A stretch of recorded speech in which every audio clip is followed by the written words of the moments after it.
Hello and welcome to the very first episode of Oil Talkies at Oilgasm. Oil Talkies एक नया show है Oilgasm में जहाँ पे हम लोग इंडस्ट्रियलिस्ट्स और साइंटिस्ट जिनके तमाम काम है इन द फील्ड्स ऑफ एनर्जी उनसे एक कैंडिड बातचीत करते हैं. हमारा ये जो पहला एपिसोड है ऑयल टॉकीज का, I couldn't have asked for a better person to open the show with other than the coolest scientist of our generation, none other than the Forbes under 30 researcher, Dr. Gaurav Bhattacharjee. अब doctor Gaurav Bhattacharya के बारे में ना आपको कुछ चीजें जान लेना चाहिए. सबसे पहला, doctor Gaurav Bhattacharya is presently working at National University of Singapore as a post doctoral research fellow with doctor Praveen लिंगा's लैब. और इन दोनों का काम in the fields of SNG मतलब solidified natural gas has been recognized by Forbes, and Dr. Bhattacharjee was nominated and placed as the Forbes under 30 researcher. Gaurav is also the recipient of the AICHE Outstanding Young Researcher Award. Other than this, he is also an alumni of MIT Manipal and he's from my branch, which is chemical engineering. So ये episode इसलिए मेरे लिए थोड़ा ज़्यादा special है. ये एक बहुत ही candid बातचीत है जहाँ पे गौरव ने आसान भाषा में SNG क्या है और ये कैसे काम करता है and how his research is making a difference ये उन्होंने समझाया है. He has spoken a lot about his MIT days, the DT nights, the sneak out stories, the entire placement stress, the placement disappointments, him getting into the Indian PhD system, then moving out and going to NUS, and finally making it to the Forbes bracket. And on that note, it's my pleasure to present you with the very first episode of Oil Talkies with none other than this coolest gentleman, Dr. Gaurav Bhattacharjee. Enjoy. Let's riff. मजा आएगा. Recording has started, na? Yeah, Mech guys were not blessed even in our batch, but I think I spent most of my Manipal life in DT. Goa is for the pictures. All I want to be Gauravs. We're like, oh man, this is not very good students, man. Back in our chemical days, no, not at all. In fact, मेरे पास पैसा नहीं था कि I would buy a pair of shoes. क्या हुआ कि I couldn't get placed. मैं PhD join किया था. For 10 months I didn't see a penny. Linga is a very chill guy. How different is that lab? Professor Linga, he showed me the lab and then he was like, alright, all yours. Like this. ये हो गया तुम्हारा gas hydrate. अभी इसको मैंने अपने हाथ पे रखा. अब मैंने अपने हाथ पे रख के ऐसे जला दिया. Eureka moment. ये भाई हो गया. We are there. हो गया. So इसका celebration कैसे किया? Forbes का, like what did you do? You had a chatta? Oh यार अच्छा नहीं answer. I'm not going to complain about this. He has a job with Goldman Sachs without deeply good. I think he's good. My mind is definitely messed up on this. So Fun fact is that at 180 atmosphere pressure, you can store it inside a normal fridge. So घर का जो LG का fridge है उसमें भी हम डाल सकते हैं, right? Industry that we're looking at is not electricity. आप ऐसे सोचो, कुछ दिन पहले इंडिया ने 5 million barrels of oil release किया. 25 डिग्री आया. यहाँ पे प्रेशर भी बढ़ गया because all the gas. If this happens, the blame is on Saurav, not on me. Yeah, I guess we are good to go. नहीं दे तो हाँ बोल दो, मुझे बड़ा मजा आएगा. Let's do this. So Gaurav, let's start with this very first question, right? That everybody in Manipal, at least everybody in the chemical sector, are like, okay, this is the guy that we want to be. Okay. So we all know you. Super flattered to hear that. I mean, we all know you as this really amazing scientist who has, made this breakthrough invention in the domains of solidified natural gas. One of the most coolest person to have been, listed under the Forbes under 30 scientist, and all of these great list of achievements that you have. It's a bit too much, so I'll not. I can't recall all of them, right? But if you were given a chance to introduce yourself, what's the best way that you will introduce yourself? Best introduction is the one that you made for me right now at this current point of time. Whenever I talk to people, I don't really go with the Forbes thing. I just try to introduce myself as a chemical engineer and a scientist, and I try to talk about my work areas. I do always mention that I am from India because I don't talk to a lot of people. I do talk to a lot of people who are from other countries. So I do make sure that I tell people where I'm from. And yeah, I just hope that this does not continue to be the introduction 10 years from now. because I want to keep growing. I want to keep inventing newer stuff. I want to keep adding to my accomplishments. So as long as the introduction doesn't be stagnant, keeps moving, I'm happy. That's Cool. Cool. So I'll be talking in a great length about the research that you have done and all the processes about it. But at the same time, you're also my senior, right? I mean, super senior from Manipal, right? So let's start on a lighter note as to what are the things that you did at Manipal and how were those days, sure. if you can just recall sure. them. So, like, which hostel block were you in? I started in 16C. Okay. And then, so 16, that was the first year they had actually started 16 block. So I remember I started in 16C, and then we moved to 14 block. And after that, I did move out of the campus. And I stayed in, I think it's still one of the student favorites. I stayed in Pavitra apartments for 1.5 years. Okay, I don't think you guys know that apartment very well. No. Can you tell us where is the Pavitra apartments at? You know Academic Block 5? Yeah. Academic Block 5 was being constructed when we were in college. So there's a gate near Academic Block 5, right? That opens up directly onto the street. जिधर एक चाय का दुकान है ना? हाँ, चाय का दुकान है, and exactly opposite Ashlesh Hotel.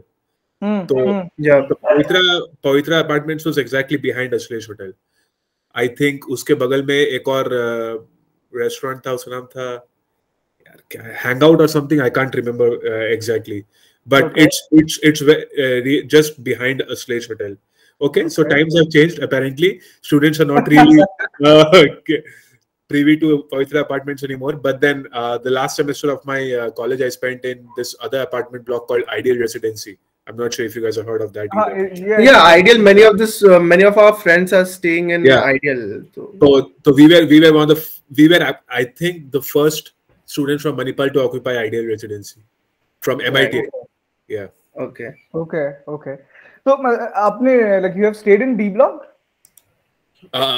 Well, I have not stayed in D block, but I had many friends who stayed in D block. So I used to. I'm from D block. Okay, that's cool, man. So, let's see. I have stayed in.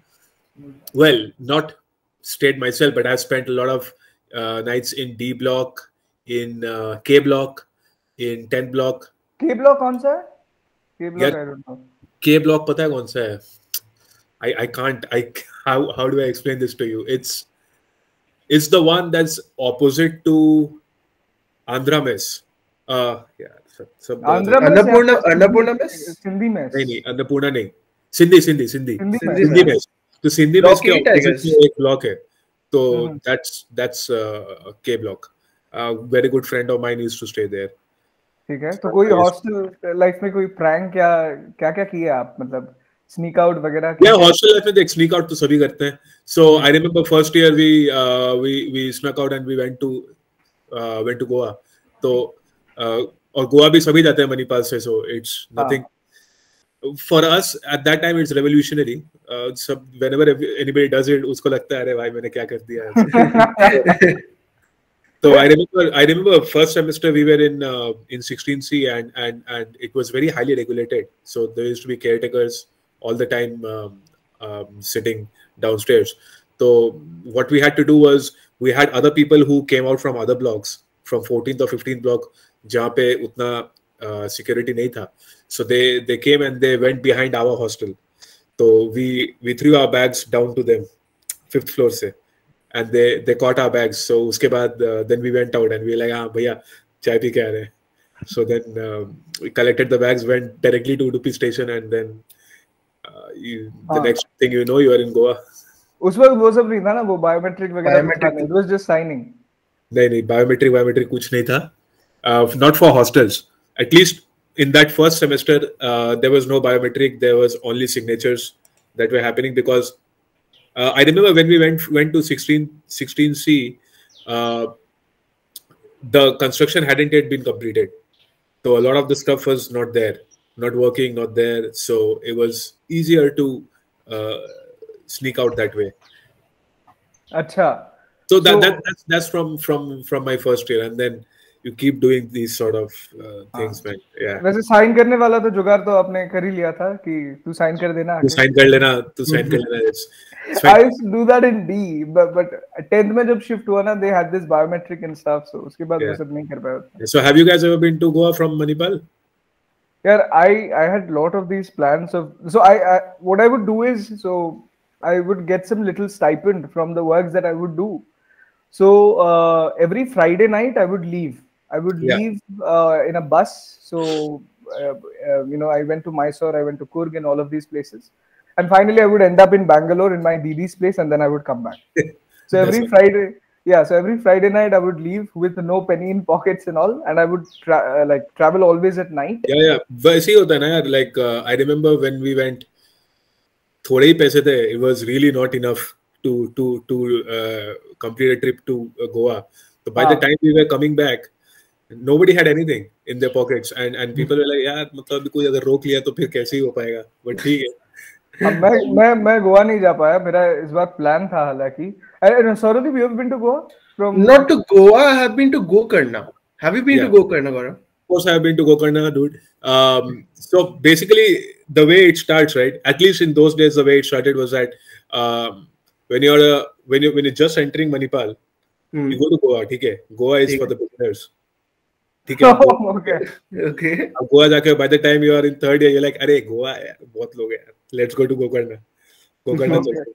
So then you go to Gokarna. I've been to Gokarna maybe 3 or 4 times. Goa 3 or 4 times as well. So Gokarna was basically the easiest place to go to. हमारे time पे ये उल्टा था. हमारे time पे ऐसा होता था कि पहले चलो गोकर्णा चलते हैं, पास ही है, तो ऐसे फील ले लेते हैं, फिर चलते हैं Goa. Goa is like next step higher. तो ऐसा था. ऐसा एक्चुअली ऐसा है. अबे था क्या? ऐसा है. अच्छा, नहीं Goa is more of your commercial area ना, commercial place, and at least back in those days Gokarna was still not as popular as it is today. So and you go to Gokarna for other purposes as well, so मतलब ठीक है. Okay. as and when you graduate, so cool. अरे तो वैसे DT गए थे आप? यार I think I spent most of my Manipal life in DT, either in my room or in DT. What's the scene now? I remember back in those days we used to buy 80 rupees ka Old Monk quarter, 20 rupees ka Coke, and 100 rupees is what you need to have a good time in DT for one evening. Okay, that's so cheap. It sounds so cheap right now because हमारा वहाँ पे 30 ml का shot आता है 60 रुपए का. 30 ml का shot 60 रुपए का आता है. तो times have changed. Okay, you guys are talking about old DT, right? हाँ वो वाले the historic one. Old DT. अगर downtown बोलेगा तो मारूंगा तुम लोगों को मैं पकड़. नहीं the old one. Old DT. उसके बगल में वो भी है ना एक, there's a pool parlor. So you drink, you play some pool. हाँ, there is, क्या नाम है उसका, और एक जो था जिसका rooftop भी है ना, Saurav, what is it? नहीं, Old DT के exactly बगल में there used to be a pool parlor, right? I'm not sure. वो बंद हो गया शायद से, because हाँ. तो आपके मतलब when you were in college, आपके टाइम पे कौन से pubs were like popular apart from DT? Okay, so we had DT for sure, which was the place to be. Or then we had another one. उसका name is Tea Spirits, but everybody used to call it Open Bar or OB. Okay. And Tea Spirits भी वहीं पे था. It was next to your Aslesh Hotel. किसके नीचे था पता है? There used to be a mess called Suresh Mess? नहीं. It's on the road opposite to AB5. हाँ वहीं पर अभी वहाँ पे एक सुरेश मेस है जहाँ पे मिलता है 50 रुपीस में पूरा मील मिलता है वहाँ पर. Apart from fish, if you want my fish. friends are going to beat me up for not remembering the names of the messes. But Suresh Mess was on the other side of the town at that time. It was near Syndicate. Acha. Yeah. But anyway, there used to be a mess. उसके नीचे था वो. Okay. ये वाला पता नहीं अब है या नहीं. Like this one, I at least don't know. No, I guess that has turned into Edge right now. जो अभी Edge है ना. वो Edge है ना. Edge. So you know Edge, right? So Edge is like a sort of party venue, right? Party venue come pub. So Edge के बगल में था वो. It was to the left of Edge. अच्छा. And then H ke baad they also opened another one called, I think, Purple Haze or something. I can't remember exactly. Okay. Purple Haze will be शायद नहीं है अब. okay. H के बगल में ही था. हाँ, so that area H के आसपास was the place called Tea Spirits. And वहाँ पे भी the concept was basically you buy your drinks, you stand outside and drink. तो इसलिए उसका नाम था open bar. Oh, अच्छा. Like there is no like you have to take it on the streets. No, there was some seating. If you're lucky, if you want a seat, you'll get it, or if you're lucky enough to get a seat, you'll get it. But mostly people wouldn't want a seat, so you take your drinks outside and you have a good time. वहाँ पे yeah, वहाँ पे they used to have two very specific shots and very popular shots. So one was called I'm not sure if you guys have tried this out. It's called Chatta. Have you guys heard of this? No. What is it? Yes, that's pure alcohol abuse, okay? And it has 30 ml of rum, it has 30 ml of vodka and 30 ml of whiskey. That's a 90 ml shot. Okay, I have tried that. I have made that cocktail myself. I have tried that. Yeah. I had 2 of those and blackout. Yeah. So where कभी अगर placement में बहुत you fucked up your placement ना, then you go to OB. Go and have I've done it. So मुझे पता है, मैंने किया है. So you have 2 of those. Your pocket is also fine. And then you go and do and sleep it off, or you do whatever you want. And then they used to have another one which was basically like a whiskey shot in a beer. Mm-hmm. It's a whiskey shot in a beer. Okay. I'm again forgetting the name of the shot. Can't remember, man. It's a long time back. So again, I was not a big proponent of that shot, but I used to have the chatta if I was to get really drunk. Yeah, and उसके अलावा there was Big Boss later on 7th semester के आसपास. और क्या Big Boss is now 0 degree. Big Boss is now 0 degree. That one. And एक हुआ करता था. I'm forgetting the name of that again. जो Domino's के बगल में था. There used to be an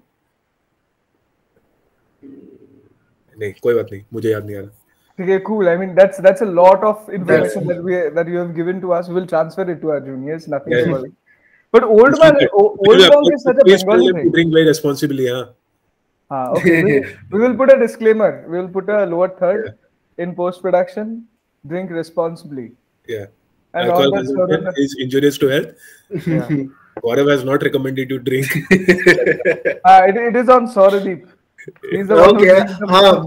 कोई नहीं, बिल मेरे पे फाड़ दो और क्या. And what about your beating hearts? Manipal Kasturba College के लिए या फिर आपका जो management जो schools थे उनके लिए या फिर hospitality management?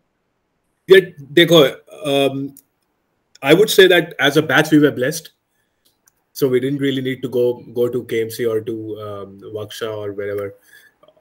Okay.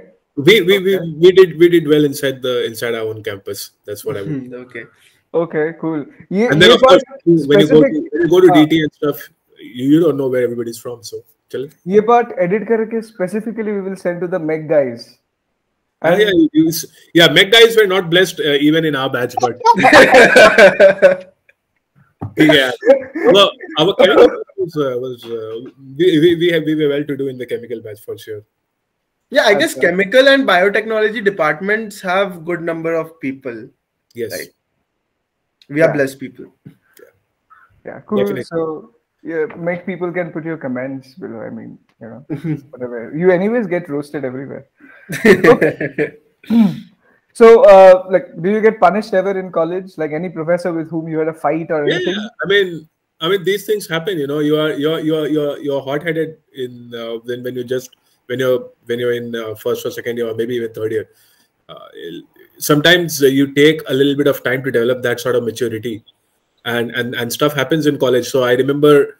So you guys know that I have a twin brother, right?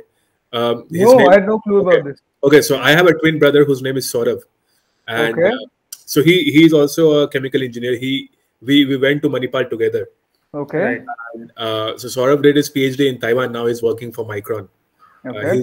He's figured out where the money lies. So you can take a leaf out of his book. So maybe in the next episode we'll invite him. Yeah, so me and my brother were in Manipal in chemical engineering together. तो third semester में maths हो रहा था, maths का class होता है ना. So this maths teacher, he could not believe that there are two people who look so much alike, and he's like, "Yeah, you guys are giving proxy for somebody else. What are you doing?" Really? I told him, Professor, we are two people. We're not trying to dupe you or anything.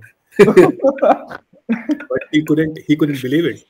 तो यार वो हो गया, मतलब he couldn't believe it, and we were also very hot-headed, so we had a bit of an altercation, and then this professor told me and my brother to write like an essay, how should you behave in class. And did you write that? Yeah, लिखा था. Otherwise he was like, I'll not give you grades in maths. Oh यार, छोड़ो यार, मतलब ठीक है.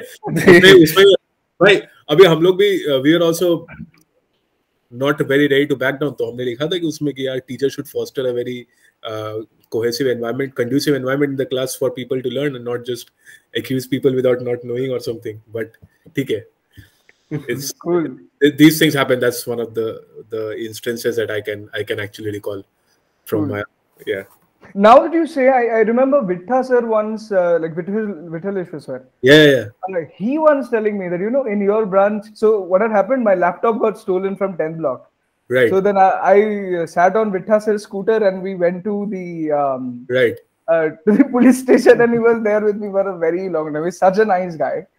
So I mean, he told me that in chemical there were again, you know, two guys from Bengal, Saurav and Gaurav. Yeah. So now I remember that. So he was actually talking about you. Yeah. I mean, we've been scolded quite a few times. I'll tell you, we were not very good students, man. Back in our chemical days, not at all. Not at all. I mean, I don't think there's a single professor who has not scolded either one of us. So your Acharya sir, Harish Kumar sir, everybody. Laxman Sir was there during that time? Laxman Sir came later on. I think around the 7th or 7th semester is when he joined Manipal. We were already about in 4th year when he joined. But he is the cool dude. He's a very nice guy, yeah. Laxman Sir is a very nice guy. He was a very nice guy even back then. Yeah. Who else? Bala sir. Yeah, Bala sir was there for sure. He taught us process dynamics and control in the 6th semester. And Harish Kumar sir was there, who taught us what's the name, momentum transfer. And we had a really cool guy called Rajesh Pachimatla Rajesh, P Rajesh basically. Yeah, he was a really nice professor. When you talk about this one, I wanted to ask you where your classes used to take place. Like in our time, we are sitting in AB4. So did AB4 exist that time? So I think the names have changed. I'll tell you where we used to sit.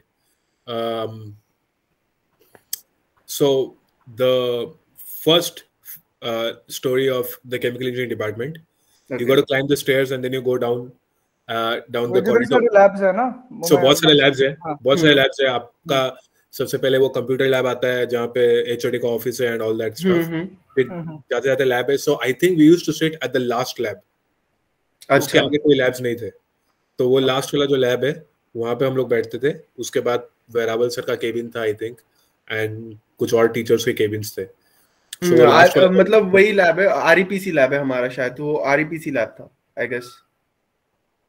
I can't remember the name of the lab. But वो एक lab था उसके पीछे, I think उसके पीछे बाला sir का cabin था, and एक और CR गिरीश का केबिन था.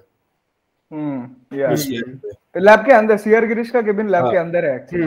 हाँ. तो वही वाला. या ठीक है. तो ये तो मतलब you know we were thinking कि हमें पता नहीं कितना गौरव बताएगा, but we have got more. But ठीक है, like jokes apart, like you know how MIT changed you, like by the, let's say, okay, before that okay, let's go on with this question, it's fine. Yeah. So like how MIT changed you, like you came in, like for example, I'll tell about myself. I came in as this guy who could not get into IIT, you know, after giving IIT JEE twice, and I came in with a very like you know distorted setting, I was like, oh damn, I could not get in over there. That's why I'm getting in over here. So with that kind of mentality, I came. But as I'm graduating right now, I mean, I have a lot to tell that guy who is there in the first year, and I can't in fact relate Sure. to that guy anymore Sure. at all. So how was it for you? The day you graduated, how was it? Like, how did it change you? So one thing I'll tell you about myself, right? I never had really grand aspirations to get into JEE. Okay. मेरे घर में ना, my parents always fostered this environment where they were like, okay man, whatever you do is good. कोई pressure नहीं है. JEE is not the end of the world. AIEEE is not the end of the world. ठीक है. So you do however whatever you want to do, and you do it your way. So I got into Manipal, and I was really happy about it. When I came to Manipal for counseling, मैंने campus से I was like, यार यही है. This is the one. इधर ही आके पढ़ने का है. ठीक है.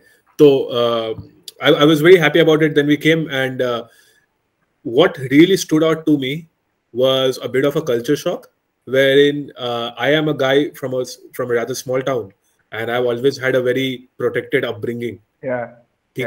So when I come to Manipal and I see all these people from Delhi, Calcutta, and Mumbai who are so free and so open and doing whatever they want to, and they talk in a different way. They are very smart when you approach them, right? So I definitely had a bit of an inferiority complex, and there was a culture shock because I was like, wow, we are so far behind these people, but we are all studying at the same place anyway. So and then as the first semester progressed, I made a lot of friends with people from all different sorts of backgrounds. That gave me the exposure to be able to be confident in my own abilities and my own self. So by the time you graduate from Manipal, what you definitely get, and there is no two ways about it, is a real confidence in yourself and the ability to represent yourself in a really eloquent manner, and that's something in a manner that stands out to anybody who's on the other side, be it a recruiter, be it some other college that you're trying to get into, be it somebody you're trying to impress, right? You gain the ability to express yourself very, very freely, and that's what I carried from Manipal. Even in my PhD, when I went for my PhD, I had such a mixed class where most of the people were older than me. Actually, everybody was older than me. And there were a number of people who had years and years of experience in the industry. So even over there, I was really able to stand out because I had the exposure, and I knew how to represent myself. I knew how to speak or how to position myself so that I would be the one who's in focus. And I guess it also inbuilts a kind of an underdog hustle kind of an attitude, right? Like from people from MIT. I guess ये नहीं होता. I don't know, because I'm not sure how exposed you guys are to your contemporaries from IITs or other colleges, because if you are exposed to that setting, only then do you get that underdog mentality, or you get the mentality that, man, I really need to do something to match up to this person. Okay? So I was exposed to the people in Manipal, right? उनको देख के मेरे को समझ में आया कि यार these guys have a really different way of representing themselves. So तब underdog mentality, right? But if you think कि भाई मैं अपने आप को कैसे सबसे like how do I get myself better, right? And not compare myself to somebody else.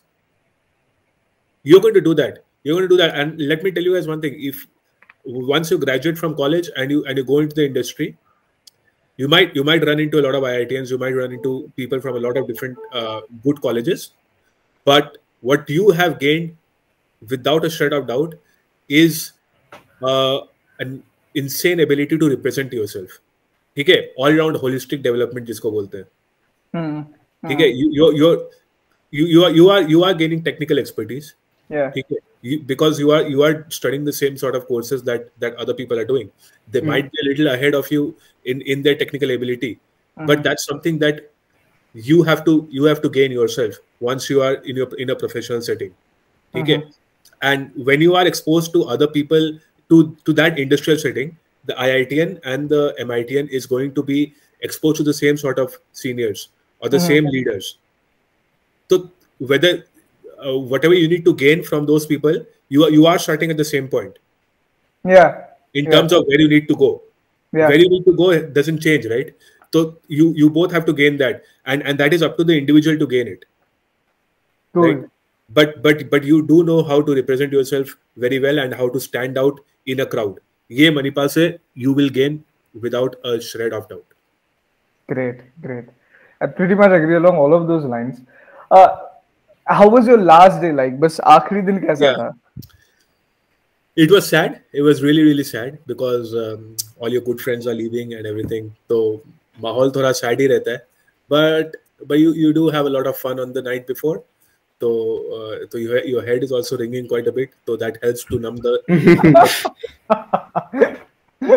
Yeah. But yeah, I mean, it's bittersweet. I would say it's bittersweet because you are looking forward to new experiences, and I think by the end of the 8th semester, it might become a bit of a drag. 7th, 8th semester थोड़ा drag हो जाता है. So there is a bit of happiness कि आप जा रहे हो, now you are moving on to something else. But of course you are sad to lose your friend. But again, that's natural, and that's something Manipal will give you. It has given me a lot of amazing friends who I know will do whatever they can for me as and when I ask them for any sort of help. So that's something amazing that you will gain out of Manipal. Amazing. So post Manipal आपने क्या किया? Okay. So post Manipal, I had while I was in Manipal, I sat in a lot of placement interviews, right? And I think this is something that will be very, very helpful for our juniors to.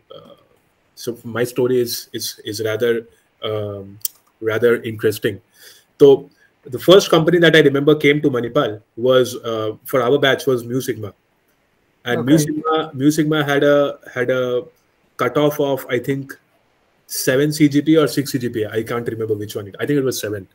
So काफी लोग qualify करे थे. Few people were left out, but I remember it was about 700 people, 718 people, something like that, who went into the Mu Sigma written examination. And they had about 4 or 5 rounds GC, and then they had like a video thing, some sort of screening round. 4 round के बाद there were 18 people or 24 people left. So I was in those 24 after who proceeded to the final interviews, and I didn't make it. Okay, and the reason I didn't make it was I was not experienced in the interviews, and I thought that I would just go and ace the interview just like that. So that's inexperience, that's immaturity. But now, of course, you know now that you need to be very, very prepared for interviews. You need to study the company. You need to study what the companies, what sort of questions they ask, and you need to do your background work. But I didn't do that, so I didn't clear that interview, and then it became a bit of a recurring trend that I was not able to clear interviews. So I was incredibly good at acing the written exams because I would mostly get through all the written exams, but then I would go and mess up my interview. So क्या हुआ कि I couldn't get placed, ठीक है? And then we had the GATE examination coming up. So, and as I've told you, I was not a very good student. I really didn't enjoy studying that much in college. That was a mindset issue. It was not because I was not interested in the subjects. It was just a mindset issue that sometimes you are not very serious about where you want to be. But I went for the GATE exam. I did not really study, but when I wrote the exam, I understood that I'm writing a really good exam here because I was able to answer most of the questions. And so when we came back, everybody was like, "Oh man, this exam is quite difficult," and blah blah blah. And I kept silent because I was like, well, "Am I the only one who thinks that my exam went well?" So when that happened, when the GATE results came, I did clear it up, clear the results, the GATE exam, and then I went to give my interview at CSI National Chemical Laboratory. So that was one of the interviews that actually went well for me, and I got into the PhD program. So before leaving Manipal, I had already gotten into the PhD program at CSI NCL.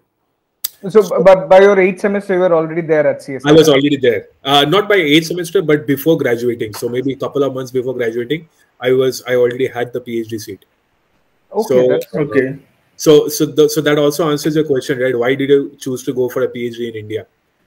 I chose to go for a PhD because I had a lot of opportunities at doing my placements that I did not take, but I took one of the opportunities, and that opportunity happened to be the PhD program. So I went for it. So was it a bit more accidental than actually planned? I mean, it's not accidental. It's part of the overall strategy, right? अभी एक country अगर is diversifying its LNG import strategies, तो बहुत सारा strategy कर रहा है. It's not just relying on import from USA. It's relying on import from Russia. It's trying to manufacture its own gas and everything. So it's all part of the strategy. So unless and until you have a very clear focus, you got to make up your strategy. And my strategy was to try out everything and even try out the PhD program. And उस time पे you have a lot of energy. You're like, हाँ सब हो जाएगा. I'll do everything. कुछ भी नहीं है. It's fine. So PhD was one of the things. Well, it was not PhD, but the idea was to write the GATE exam and see where it leads you. Yeah. So उससे I got into this CSR lab. So you directly went into a PhD after your... Yeah, that's the way it worked out, yeah. And yeah, I directly went to my PhD. I was really repentant about this one interview that I gave with Michelin. And so Michelin Tyres had come to Manipal for the first time. And I remember they had a written exam and an interview in Manipal. And I had really aced both the rounds. So I was the only person selected from the entire department to travel to Chennai to interview with the Michelin team. And when I went to Chennai, then I messed it up. So I was really quite sad about it. But ठीक है, you have to take whatever you have been dealt. And I did realize that it's not a cup of tea as I had thought at that time. So you have to really work very hard to get into these companies. So all kudos to you guys for making it during your placements. Yeah, but more importantly, I guess what is to be taken away from this story of yours is that, like getting placed is not just the the thing. I mean, for sure. For many of my friends, let's say, who are really really good people, like better than me for sure, they could not get placed. I don't know, for some reason or other, or at least haven't been placed as of yet, right? So like many of them get into this state कि यार मेरे से कुछ नहीं होगा, मैं 4 साल में कुछ नहीं कर पाया ये. So all of these are complete nonsense. Yeah.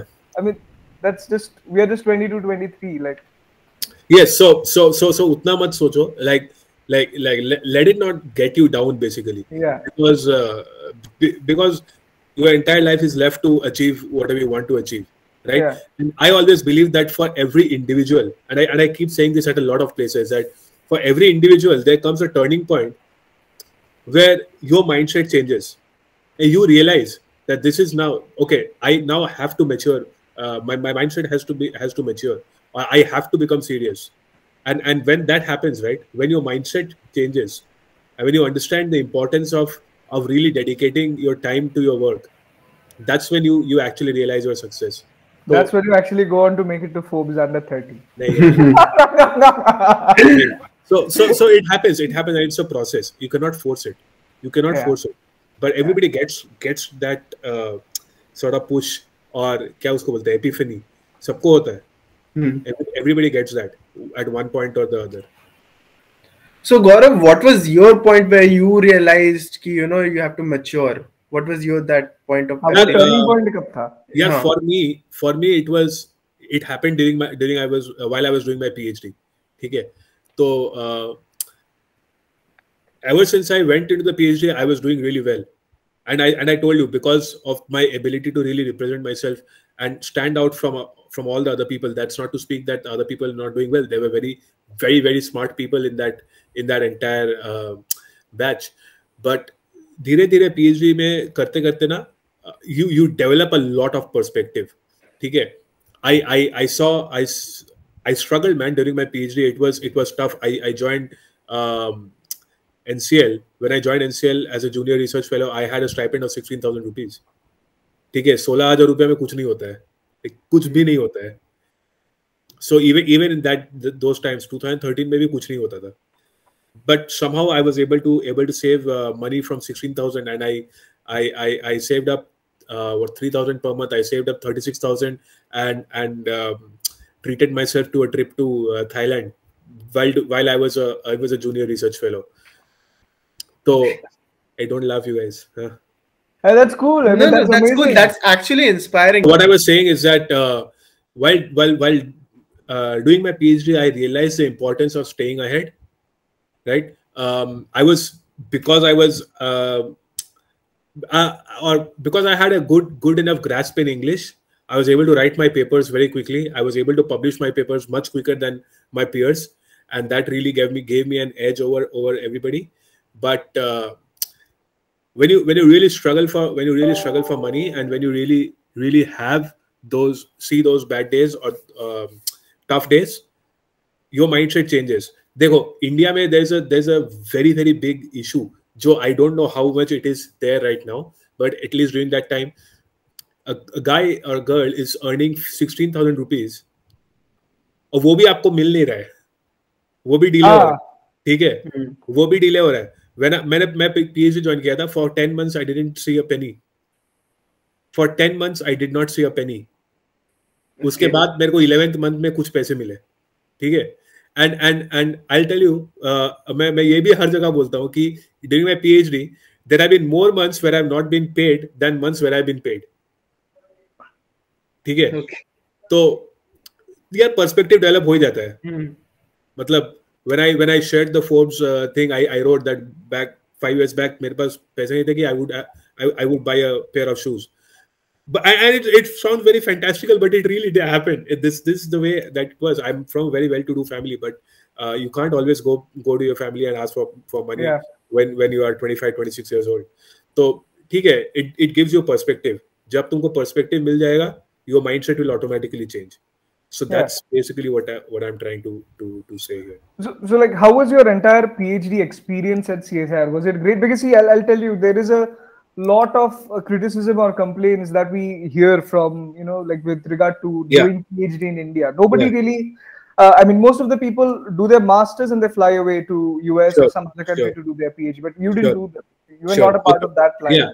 Yeah. So with regards to my PhD, there were good things and there were bad things. Okay. One thing that you have to note is a PhD, doing a successful PhD is always like a house of cards. Okay. So many pieces have to fall in place together for you to do a successful PhD. And it starts with your supervisor. That's where I lucked out. I had a really good supervisor in Professor Rajneesh Kumar. And he's where I got introduced to gas hydrates as well. So I lucked out in that aspect.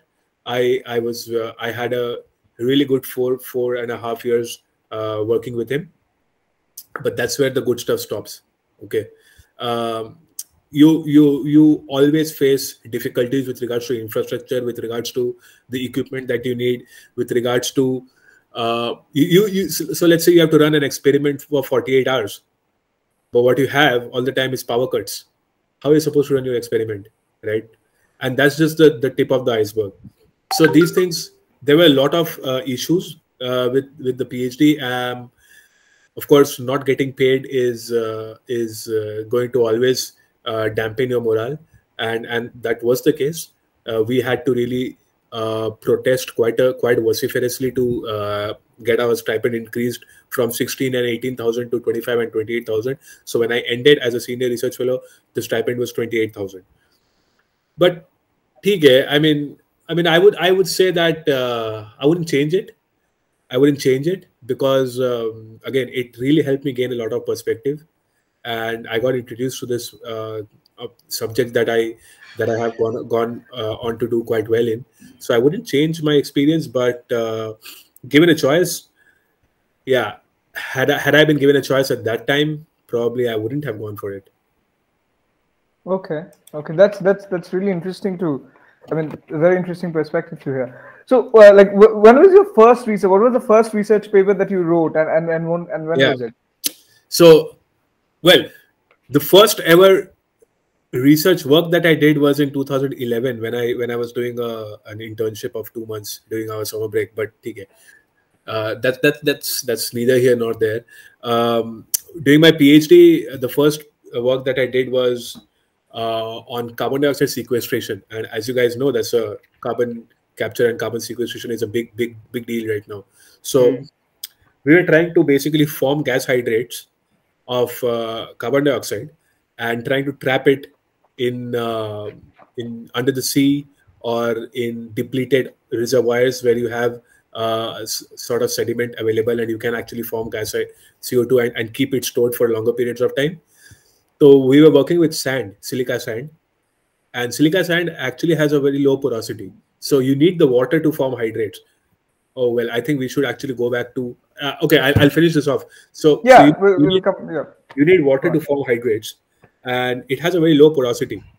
So one of my more ingenious ideas where I thought, okay, let's see what has more porosity. And I came up with pumice stone. Okay. And this was in consultation with my dad, who's actually also a scientist. He's been a scientist for what, 40 years now. So I came up with pumice stone, which has a very high porosity.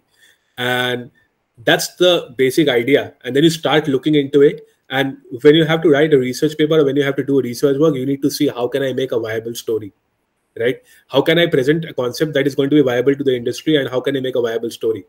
So based on that idea, I started researching and I figured out that in a lot of places around the world, you have underwater volcanic explosions.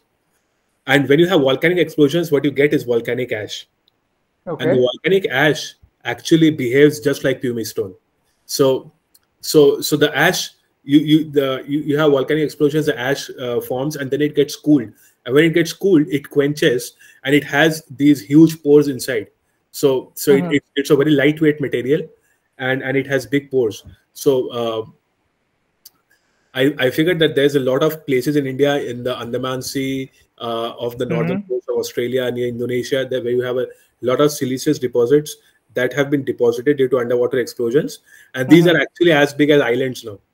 So so what you can do is try to use these sort of deposits that are just lying there, try to sequester CO2 inside them by forming hydrates. So that was the idea. I went out, I bought some pumice stone. I crushed it, and then I formed CO2 hydrate inside it. So this thing actually has how much is it? As a 3 times or 4 times higher porosity as compared to silica sand. And we were able to get some really good results, and the paper got published in this journal called ACS Sustainable Chemistry and Engineering. So it was a really nice paper. So that was my first ever work that I did. Is it open source? It's not open source, unfortunately. I think that journal now has an impact factor of 8 or 9 or something. I can't remember. But but you need. I can share the paper with you guys later if you are interested. Sure. I mean, yeah. So like, if it was open source, or if you have any open source papers, please do let us know. We will link it in the video below. Okay, that's good. Yep. We will surely link it up in the video below. I'll come to your core research part in just a few more moments. I'll just come to over here, but I mean, one last question in this, in this fun, like the entire talk is going to be fun. I mean, in this casual talk spaces, one of the amazing thing that I found, in you was that during your ISCHE presentation, you went on to acknowledge your fiance. Right. I have very rarely seen anybody do that. The last time I had seen was, I guess, Professor, his name is Goodman or Good Laugh. What was he? Who got this award for lithium-ion batteries? Nobel who got? No, I'm not sure, man. Yeah, okay. So probably in one of the Nobel laureates, he went on to say that, I dedicate my entire career to my wife. I see. That's a really beautiful thing to do. I mean, to acknowledge your fiance at the end of a technical presentation. I've rarely seen anybody do that. So, like, how important do you think it is to acknowledge your loved ones, even on public fora, even on places where you're not expecting that, okay, this kind of an acknowledgement will come, but that comes. So how important is it for you, and what kind of relation do you share, like both of you share, when it comes to in the workspace? I think it's very, very important to acknowledge each and every one of your loved ones. So look, when do you do your best work? You do your best work when you're happy, when you're contented, when your personal life is good, well and good, and that's when you can focus on your professional life with all your passion and all your energy, right? So Yeah. For me, I feel happy and I feel contented when I am on when I'm spending time with my family, when I'm spending time with my fiance, when I'm on good terms with all of my friends personally. So that just gives me a lot of security and a lot of sense of belonging. So if that's not if that part of your life is not good, you're not going to achieve anything here. So it is very, very important to acknowledge all of your loved ones, and you do acknowledge your family, right? You when you write your thesis, right? Let's say when you write your thesis, even during the bachelor degree, when you're going to write your thesis, you want to say, I acknowledge my mom, my mother, and my father, and my siblings, and whatnot. So of course, if your fiance is also now part of your family, of you acknowledge your family, so why would you not do that? It's just a very normal thing to do. So I think it's something that should be normalized rather than being thought of as something very unique or very special. Yeah, like what happened was I was there at IISER Pune. Actually, in IISER Calcutta it happened. Okay. So this guy after presentation said that I would like dedicate a lot of the hard work that I've put into this presentation to my girlfriend, and all the professors were like they went into that sly smile space and that awkward kind of look. So that's why I asked it, but it's amazing. So my fiance is she's not into science, so she's a business consultant. So I think it's good to not have two scientists as your parents. So I think there's she's also based out of Singapore. Well, I met her in Singapore. She was in Singapore when I met her, and she worked here. But now she's in India at the moment. However, I think she'll move here again very soon. Okay, that's great. So you're presently now in Singapore. How is the weather? Weather कैसा है उधर का भी? एक second बताता हूँ. हाँ, बारिश हो रहा है. अच्छा, नहीं but like what is this time? जैसे बैंगलोर में कल तक बहुत ज्यादा गर्मी था, विंटर का कोई फील ही नहीं आ रहा था. आज अचानक से बहुत ज्यादा ठंडा है. देखो सिंगापुर में there are two weathers, okay, two types of weather. एक होता है गर्मी, and the other one is monsoon. Monsoon भी नहीं, monsoon तो नहीं होता है. बारिश तो there's no winters or anything. Mostly यहाँ पे you'll find about 30 degrees temperature, sometimes showers here and there. That's about it. ठीक है. अब आते हैं about the elephant in the room, SNG, solid natural gas. Let's go to the heavy hitting stuff, huh? हाँ, now the big thing, okay? You converted like more than 15 million years, a stuff that takes more than 15 million years into 15 minutes.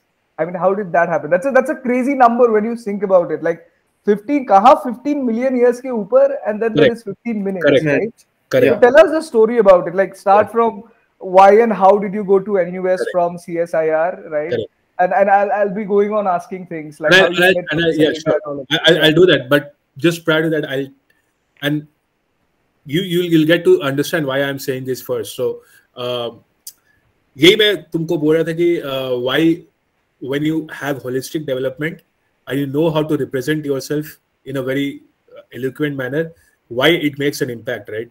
So, and not to really pat myself on the back here, but this sort of representation, right? कि आप millions of years को 15 minutes में कर रहे हो. That's what makes the impact. ठीक है? I mean, it's not to say that I'm the first one to do something that is impactful, but how you represent your work is what makes the true impact in the mind of the layman or even the mind of the investor. तो वही जानना है. Like, see, कोई अगर है who is very good technically but doesn't know how to represent himself or herself in a very very impactful or eloquent manner, उसके दिमाग में नहीं आएगा कि this is the impact of my work. This is how I should present my work so that it makes the statement. The sellability part of it. Yes. How do I sell my work, right? How do I make it very, very interesting to the layman? So that's something that that's exactly what I was speaking about before, when you know how to represent yourself better. हाँ, तो I'll start with telling you guys what gas hydrates exactly are. So let me just get that understanding first. So what happens is that you have plants and animals under the sea. So when these plants and animals die, they decompose and they turn into methane. So समुद्र के नीचे what you have is a high pressure and a low temperature. Okay, so at that pressure and temperature condition, when your methane that is coming from your plants and animals that are dying comes in contact with the water crystallizes to form something like ice. Okay. ठीक है, and हम लोग chemistry में school में क्या पढ़े थे कि ice का microscopic structure is water molecules arranging themselves into cage-like structures, right? तो वही होता है. Your water molecules arrange themselves into cage-like structures, but instead of the cages being empty, now the cages are filled with the methane molecules. Okay. So this process has been happening over millions and millions of years. And millions of years se ho now you have a huge resource of untapped natural gas. So the resource is so high that we estimate that even if we recover about 10% of this resource, that is enough for the world's energy needs for the next 100 years. Like 10% of this natural gas hydrates that are there in the sea. Hydrates that are present naturally under the sea or in permafrost, under permafrost in your cold countries. Permafrost क्या है? It's like the ice layer that you see. अच्छा. In cold countries, let's say Arctic Circle पे आप हो या पे Alaska में हो, वहाँ पे जो the ice layer that you see on top, the snow layer that you see on the that's permafrost, उसके नीचे you have the natural gas as hydrates. And you also have that under the seabed. ठीक है, तो पूरा दुनिया में जितना भी है, if we recover 10% of that, then we can meet our energy needs for the next 100 years. That is the estimate. Okay. So ये होता है naturally. Now what are we doing? We are trying to make these natural gas hydrates in the laboratory. So now we have to move on to the topic of discussion, which is natural gas storage techniques in our day-to-day life. अच्छा, इससे पहले एक छोटा सा question है कि ये जो नेचुरल गैस हाइड्रेट्स है, लाइक इनका स्टेट क्या है? They are like, how do you define the state? They are solid, they are जो नेचुरली हो रहे हैं. They are solid. When you look at them, if you look at them, you will not be able to distinguish natural gas hydrates from ice or snow. Okay, and are they visible to naked eyes? Of course, they are visible. They look just like ice or snow. They look just like ice or snow. That's why I'm saying the water crystallizes to form something like ice. ठीक है, तुमको ice ही दिखेगा. अच्छा. अगर मैं ice रख दिया, natural gas hydrate रख दिया, you will not be able to tell the difference. Or let's say snow. Snow is a more accurate. Snow रख दिया और natural gas hydrate रख दिया, you will not be able to say the difference. So मतलब my natural gas is getting so compressed that it turns into solid state. Or is it that कि ice के अंदर gas है? Gas is not compressing. देखो क्या हो रहा है? You have two things. You don't have just the gas. You have water and you have gas. ठीक है. अब तुम जब pressure और temperature पे जा रहे हो, high pressure and low temperature, वो water is solidifying to form something like ice. Okay. The water is your host lattice, host structure. Water is solidifying to form something like ice, और उसके अंदर में gas trap हो जा रहा है. Okay. ठीक है. So let me try to explain to you this way. अगर मैं natural gas hydrate को अपने हाथ पे रखा and I burn that, it will burn because you have the gas inside, right? You have the gas inside, it will burn. ठीक है. But you are never going to feel, your hand is never going to feel hot because your hand is only going to feel the water. दो चीज है. You have water and you have gas. Physical reaction होके it is forming a lattice जिसमें gas is trapped. And at the end of the day, you are seeing something like this. ये हो गया. Wow. ठीक है. Okay. You are seeing something like this. ये हो गया तुम्हारा गैस हाइड्रेट.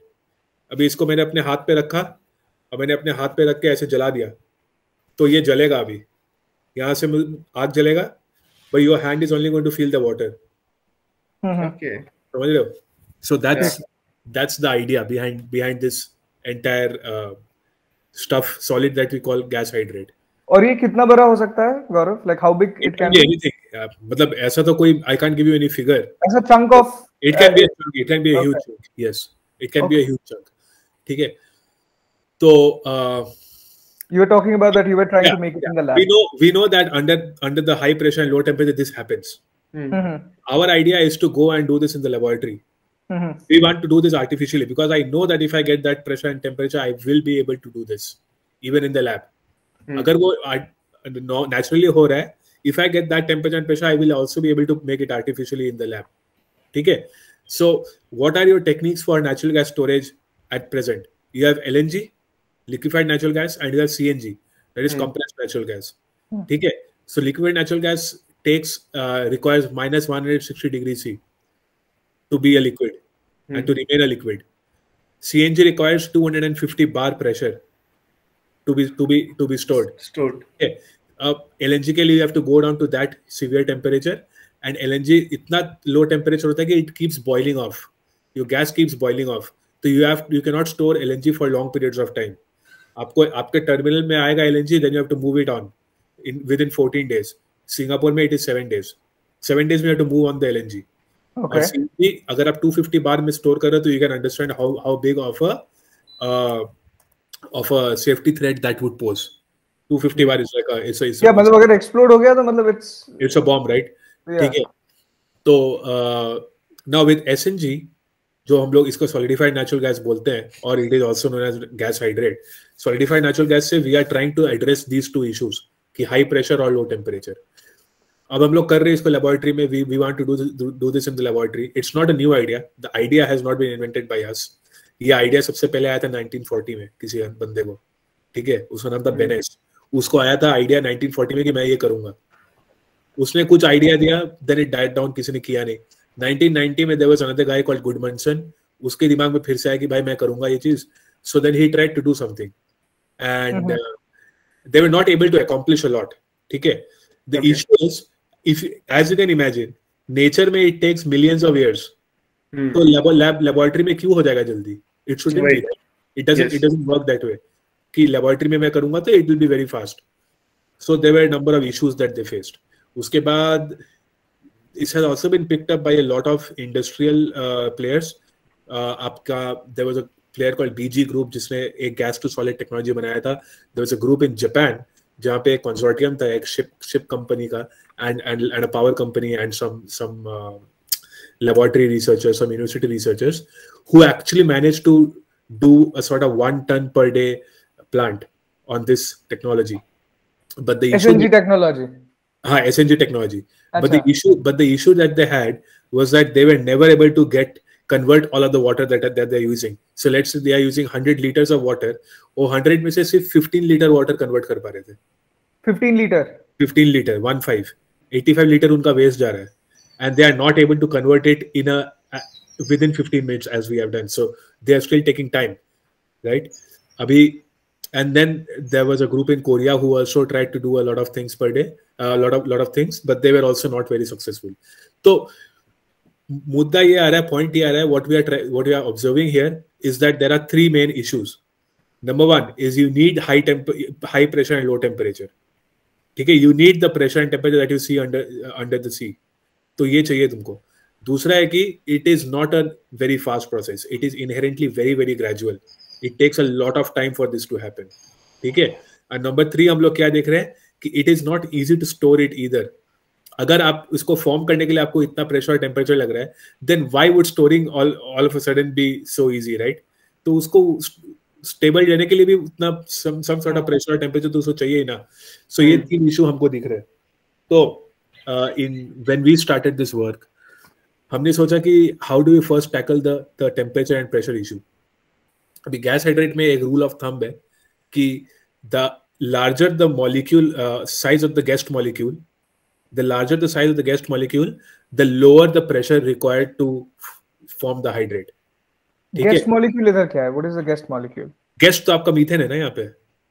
अच्छा, गेस्ट जो गैस है जो ट्रैप हो रहा है. हां, ओके, ट्रैप हो रहा है वो गेस्ट मॉलिक्यूल है. I am going to little bit of technical jargon here, but नहीं, कोई बात नहीं, प्लीज डू. वो मॉलिक्यूल जितना बड़ा है उतना the lower pressure you need to stabilize the gas hydrate. ठीक है, क्योंकि वो गैस molecule रहता है तो then the water cage is like yeah I have some nice connection with the person inside, so now I can be stable. उसका personal growth हो गया उधर. ठीक है, but So the larger the gas molecule, the lower pressure you need. So we are like, अच्छा देखते हैं, can we actually put some other gas molecule along with methane and try to form the gas at a hydrate at a lower pressure? And we were able to. So we came up with this chemical called tetrahydrofuran, THF. THF, we are seeing that we are able to form the gas at a very low pressure, hydrate at a very low pressure. And THF क्या कर रहा है? It is also driving the entrapping of the methane. So it is actually not just acting to reduce the pressure, it is also enhancing the rate of the methane uptake. But the issue is that it will definitely decrease your capacity of methane because the THF big molecule is also going and sitting inside the gas hydrate. So now you have to see whether you want to be able to use this trade-off. Okay, you are able to form at a much faster rate, but you get a lesser gas uptake. Now this is good because पहले आपको 10% ही gas uptake मिल गया था. You are not able to convert 90% of your water. यहाँ पे you are getting more than 60% water conversion. So you are still getting more gas inside than you were getting earlier. ठीक है? अभी THF के साथ भी we are at, let's say, हमने उसको कम करके we brought it down from a very very slow process and we brought it down to an hour and 10 minutes. यहाँ तक हमने ला दिया. THF का इशू ये है कि it is a very toxic chemical. अगर आप इंडस्ट्रियल सेटिंग में कर रहे हो, if you want to use tons and tons of it, it is not a very safe thing to do. ठीक है? So we were always on the lookout for other chemicals that are very very that might have that same sort of effect as THF, but can we look at something else? But should not be that toxic. So then we stumbled upon this one chemical called 1,3 dioxolane, and it is not just stumbling upon; it's a lot to do with intuition that you develop.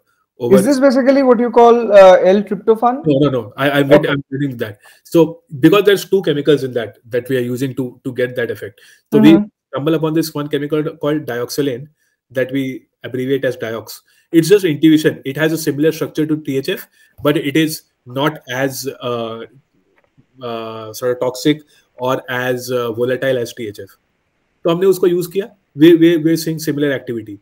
अभी जब मैं Now you go back a little bit to my PhD days. जब मैं PhD में काम कर रहा था, I was working on a technique to extract the natural gas from the natural resource, from the natural gas hydrate resource.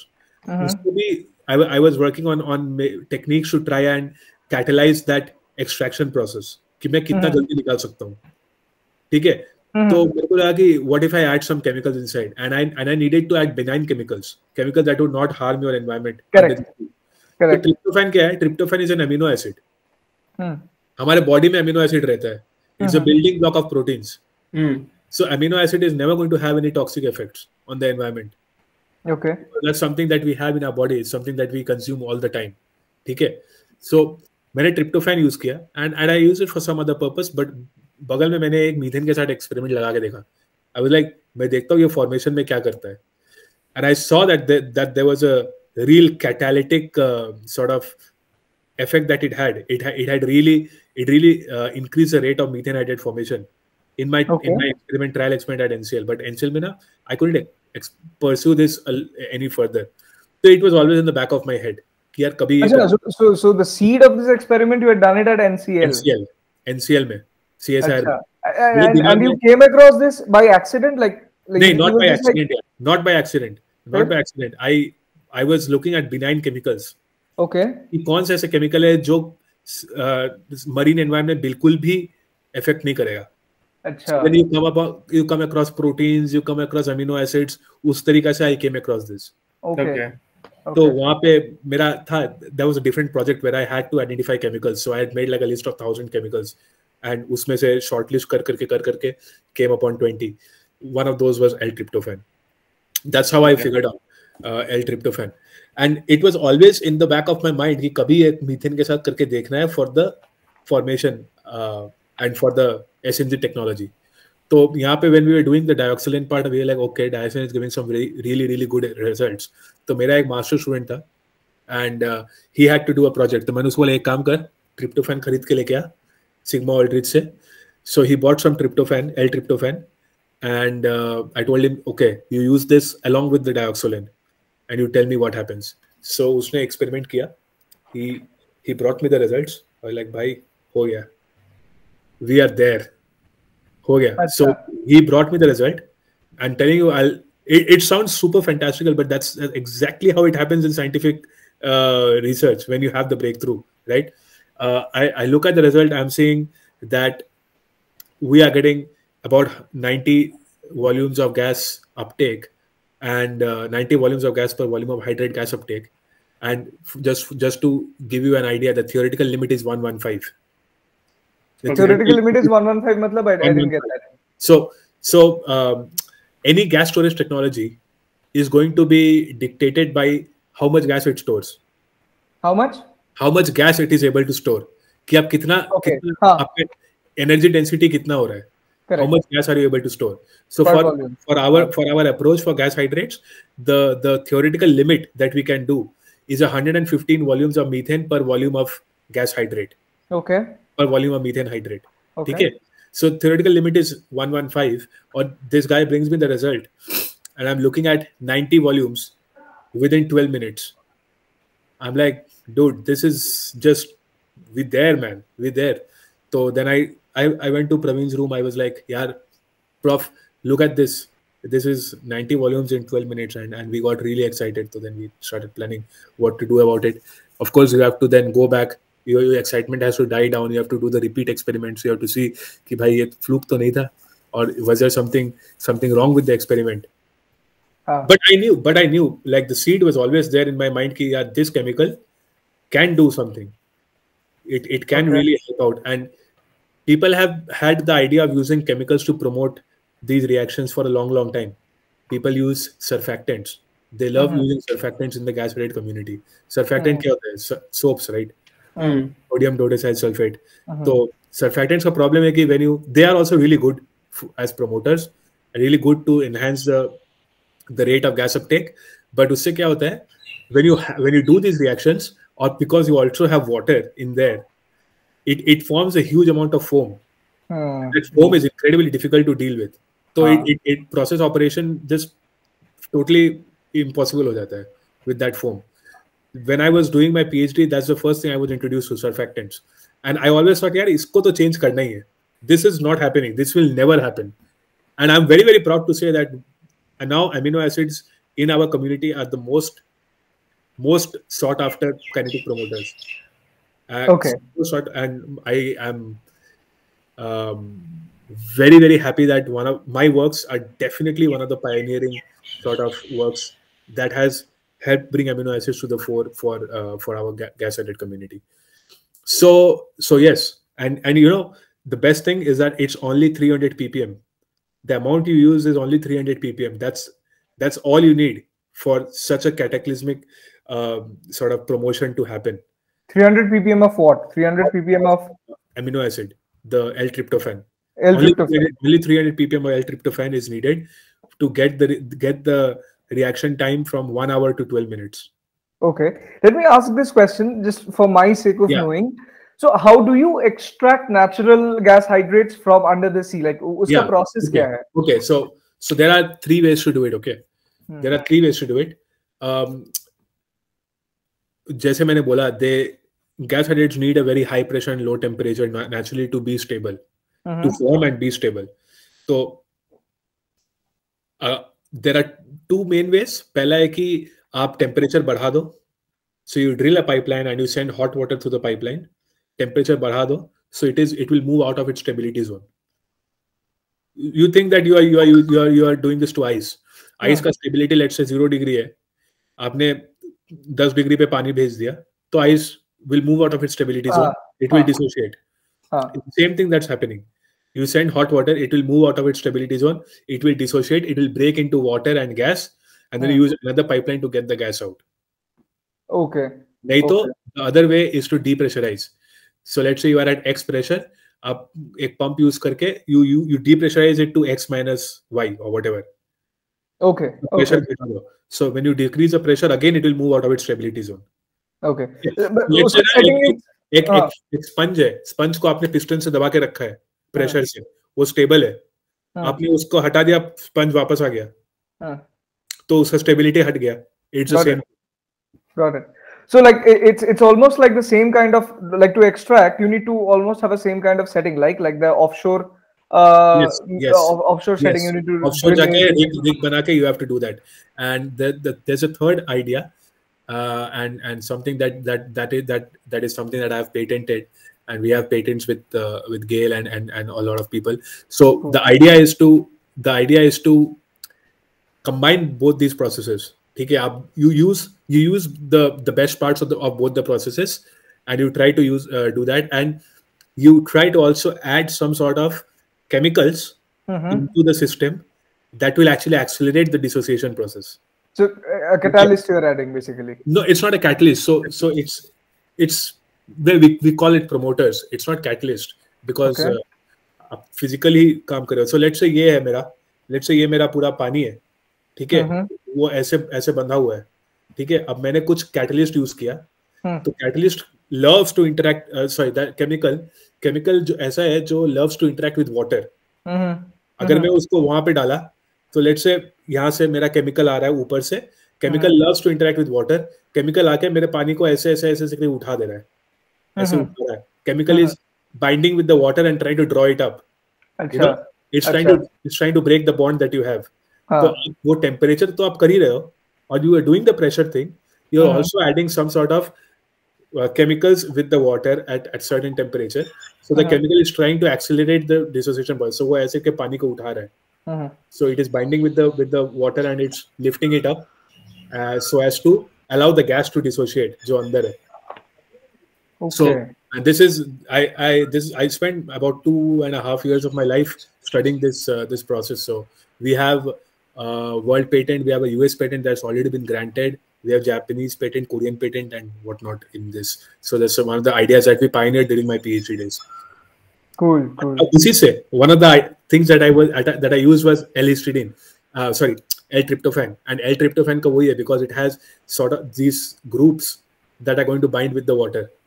And it's going to open it up. Yes. So वहाँ से L-tryptophan का idea आया था that ultimately got utilized in the SNG technology to help promote the formation, because मैंने एक experiment करके देखा था कभी तो. Amazing. Nice. But how did you get in touch with Dr. Linga? So you were doing your PhD at CSIR, right? So उधर से Dr. Linga के साथ also a good story. So Dr. Linga's association is with primarily with my professor from my PhD, Professor Rajneesh. So Professor Rajneesh and Professor Linga are very, very good friends from their PhD days. They did their PhD together. So GasHydrate का ना, there is this there are two main lineages in academic circles. एक आपका Colorado school of mines से हुआ था, एक university of British Columbia से हुआ था कनाडा में. So these people are from the British Columbia lineage. So they did their PhD together under this gentleman called Professor Peter Englezos. They are extremely good friends. So मैं Professor Linga से मिला था at various conferences and stuff. So once I went for a conference to Beijing, and वहाँ पे my professor was not there, but Professor Linga was there. So Linga is a very, very chill guy. वो बहुत he loves to have a good time. So basically, I mean, as you should basically. So I always found that I have a very good camaraderie with him. I always treated me as an equal, not as a student. So I really appreciated that about him. So I interacted with him on quite a few occasions at different conferences. So all were in India. In India, in Beijing as well, other places. So you had gone to Beijing for when I went for the conference to Beijing, Professor Linga was also there. So we had a very good time. And this was during your PhD days? Yeah, during my PhD days. So I always established my relation with him. I really established my relation with him during my PhD, and I always maintained it very well. So this was back when LinkedIn was not the only way to go for connection, right? You have to talk to people. You have to physically meet. Yes, you have to physically meet. You have to keep emailing people, right? Otherwise, now you can just drop a message on LinkedIn. It's fine. Yeah. But you have to keep emailing. You have to keep staying in touch. That's basically the idea. So I always stayed in touch with Professor Linga. Whenever I heard him speak, I was really impressed by the way he gives his talks. by the way he conducts himself. So I always wanted to work with him later on. So yeah, then he had an opening at his place. So then we talked about it, interviewed and everything. So cool. So what was the first day working with him like? He was posted in NUS only, right? Yeah, he was in NUS. He joined NUS soon after his postdoc from Canada. He came to NUS, and Professor Kumar came to CSI National Chemical Laboratory, from where he has now moved to IIT Madras. Yeah, Dr. Rajneesh Kumar, right? Yeah, Dr. Rajneesh.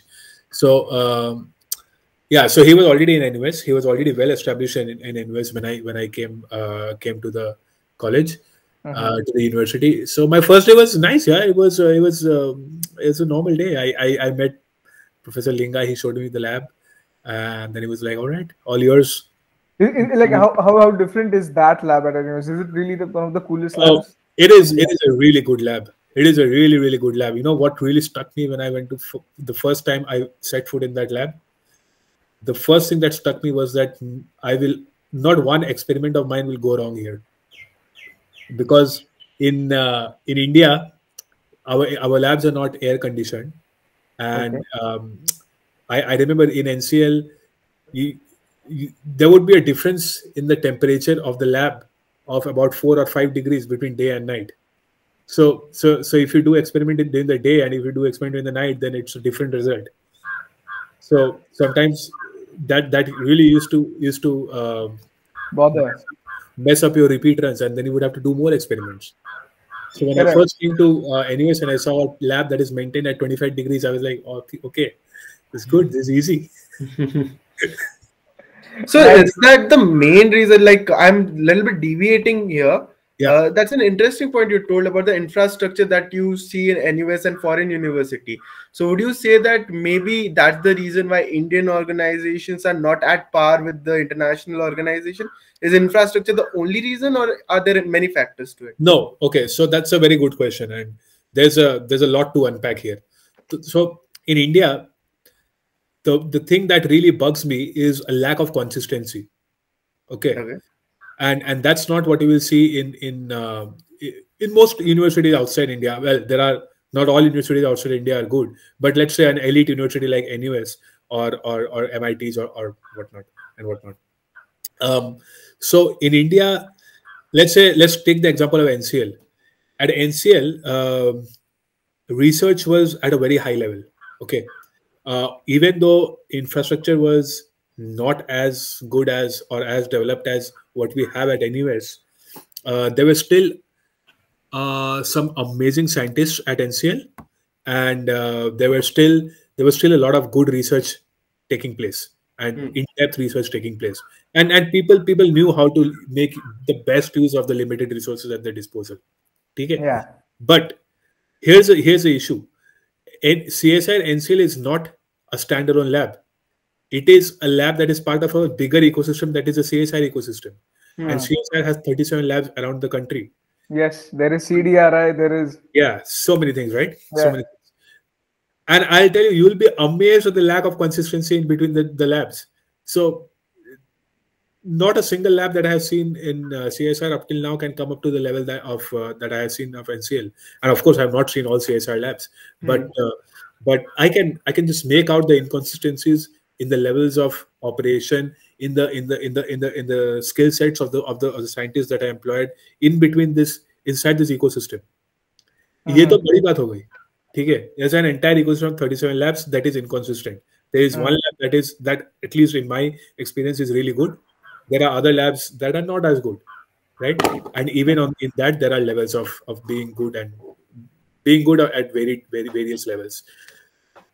IIT Madras is the most premier research institution in our country, or the research is the most premier college in our country. In IIT Madras,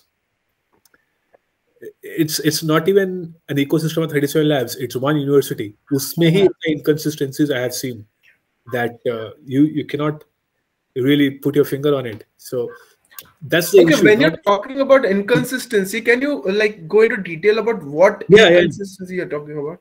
Yeah. So let's say scientists are not on the same intellectual level as one another. Okay.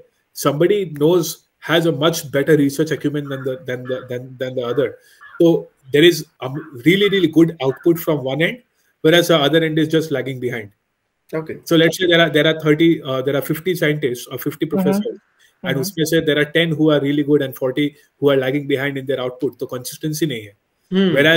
Whereas let's say there is 50 researchers at NUS, and of course there is not going to be like a straight line consistency, but they're all there and thereabouts. Yeah, like if you take the mean, it is almost going to be along that straight line. Yeah, so people are all vying for the same position. Okay, right. But tell me one thing, like as a PhD student or as a student, so let's say I'm working, let's assume under Gaurav, okay, and I know that Gaurav is this really amazing guy. How am I getting affected by the inconsistency of professors who are... You are not going to get affected personally. But that is why Indian research and innovation is not picking up the way that it is in other countries. That's what I'm trying to say. कि आपके पास 37 labs तो है, आपके पास इतना अच्छा institute है with some really good researcher, but your resources are not being utilized to the fullest. It is not being utilized to the best potential. And जब तक ये inconsistencies नहीं जाएंगे ना, Indian research and development is not going to grow at the pace that we all want it to.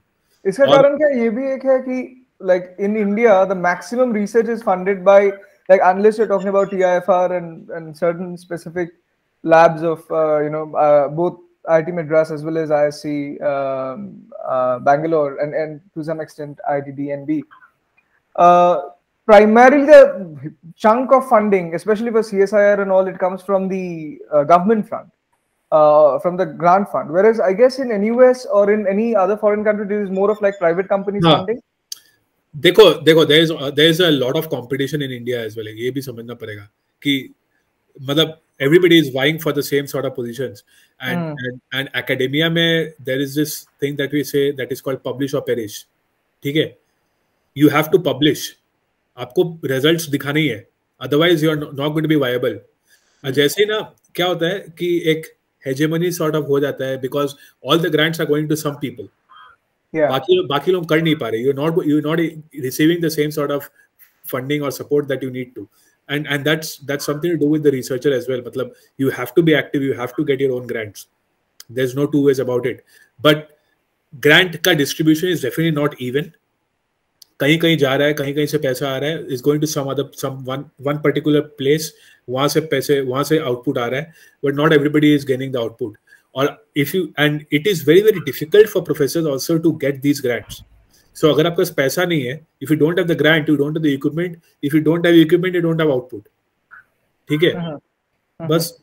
And then after a while, people just become comfortable, right? ठीक है, I'm there. What do I need to do anymore? So people become comfortable, and then it's the same old story. Okay. So that is the issue. But whereas NUS में at least you have so many industry-sponsored projects. There's a lot more attention on research and innovation as a country. ठीक है, मतलब government regulations are to prioritize research and development. If you're going to prioritize research and development, you're going to get a lot of funding from different sources. All the companies are going to try and put a part of the budget to support R&D. जब वो होगा, then you will have more money. If you have more funds, then you are going to have more people. If you have more people, you're going to have more output. ठीक है. Great. That's just the way. Even your research is like a good chunk is funded by private agencies. My research, this SNG one was actually funded by government. Okay. But we have a number of projects in our group that are funded by private agencies. Okay. Okay. Yeah. But ये फर्क पड़ता है ना कि अगर private agency आके पैसा लगाया तो उसका मतलब उसका आउटपुट क्या कुछ अलग होता है? In a country like Singapore also मैं बात कर रहा हूँ, where the government spends like the government really spends a lot of money into research. क्या उसमें भी ये फर्क पड़ता है या फिर इट इज लाइक कहीं से भी आए बस आए? यार नहीं, देखो अगर ये भी हो जाएगा कि which perspective are you looking at it from. ठीक है, सिंगापुर में ये नहीं होता है कि बस आ जाए. No, that does not happen. People really do want to do good research. ठीक है, people really want to stand out. People really want to, which is why you'll see कि Singapore से बहुत realistic research होता है. You see a lot more startups coming out of the research. Yeah. Coming out of the research from Especially NUS का जो incubation जो center है. You see at least, I mean, let's say five spin-offs every year. Yep. Yeah. People are doing their work. They are creating viable solutions that they can spin off into startups. So be it through private research, be it through government funded research, people are making viable solutions. तो ऐसा तो है ही नहीं कि let me just get the money और फिर मैं कुछ भी कर दिया, everybody is happy. नहीं, ऐसा even the private companies are not just showing. कुछ भी कर दिया का वो नहीं कह रहा हूँ. मतलब the point is कि एक प्राइवेट कंपनी का आ जाना, like does that affect even if the government funding exists अच्छे तरीके से? एक प्राइवेट कंपनी का, can you repeat that? एक प्राइवेट कंपनी का getting on board a private company who is funding your research, irrespective of the government grants being present and your government providing you enough money, does that make a difference? It of course does. It does because it boosts the profile of the researcher. It tells other companies that this researcher is actually trusted by private companies. Yeah. So it boosts the profile of the researcher. It helps the students make connections with the industry people, and then and if the industry is going to see potential in the student, you might be onboarded into the industry. If the industry sees potential in the technology, they might want you to lead the development of the product. So definitely, industry player or private player coming on board makes a big difference. I see. Yeah. Yeah. I mean, again, it depends on the sort of contract that you have. Sometimes industries have contracts wherein you only work for the industry and all of the IP is the industry's IP. There are contracts where you decide with the industry, okay, if you have some good results, we'll do a joint venture together. So it depends on the structure of the contract as well, what the industry is willing to do. Achha, now let's talk about your Forbes under 30, the big thing that happened, right? So like how did that news come to you? मतलब आप कर क्या रहे थे सुबह या रात को जब भी whenever this news came, and how do they give you this news? कोई mail आता है, they call you, कैसे आता है? Well, it's an email, okay. It's an email, but it's a long email. So you see, they write a lot of stuff, and they give you sort of badges and stuff that you can use for your pictures to show other people, like I've done on my LinkedIn. It's an email, and for me, it was very nice because I woke up and I saw the email. It had come at 6 a.m. in the morning. So I was, of course, not awake at 6 a.m. I woke up at my usual time, 8 or 9 or whatever, I can't remember. And I opened my email, and that's the first thing I saw. Oh, wait. For me, that was a little different. I do remember. First, I opened my Gmail, right? First, I opened my Gmail, and I remember I had applied to Bain. Okay. And I had a rejection letter from Bain on my Gmail. Okay. Bain means Bain, this one? Bain consulting company? Bain Consulting. Okay. Yeah, so I remember I had a rejection. Actually, I was applying for a very cool advanced degree holders program that they have. So I had a rejection letter from Bain on my Gmail, and then I opened my Outlook. When I opened my Outlook, I had the email from Forbes. So I was like, okay, fine. I'm not going to complain about this. So yeah, but I knew that this was going to happen. Okay, and the way I know that is over the 1 month preceding the email, different people from Forbes were checking out my LinkedIn account. So I had an idea that this is going to happen. So I was definitely looking forward to it, I would say. So there were people getting in touch with you? Well, I got an email in January saying that you have been nominated for the Forbes list. So you are now in the semifinals, and they gave me a questionnaire that I had to fill. It was a very, very cool questionnaire, very different kind of questionnaire. So they had questions like, who is your favorite superhero? And, what was your answer? Okay, why don't you try and take a guess? Let's see. You guys are not 90s kids, right? Are you? Yeah, I'm 98. Okay, then you might understand. Okay, so why don't you take a guess at what I would have? Shaktiman लिखे थे क्या? नहीं, मैंने शक्तिमान नहीं लिखा था. I wrote Captain Planet. You guys know Captain Planet? इसका comic आता था शायद. No, Captain Planet is a cartoon that they had. on Cartoon Network back when I was a kid. मैंने नहीं देखा है. तो ठीक है, मैंने भी नहीं देखा. वो ना एक environment savvy सुपर हीरो है. वो environment को बचाता है. वो environment को बचाता है. So I wrote Captain Planet, and it's like he has 5 minions, not minions. Well, he has five people who are his like assistants or whatever, or they do his work. And when they can't fight the crime alone, they combine their powers to become Captain Planet. That's the idea. So so that's what I wrote for my answer. I wanted to write Batman, but I was like, no, Batman is not going to cut it. So that was one of the questions. Then they had wait. They did have a lot of very strange questions.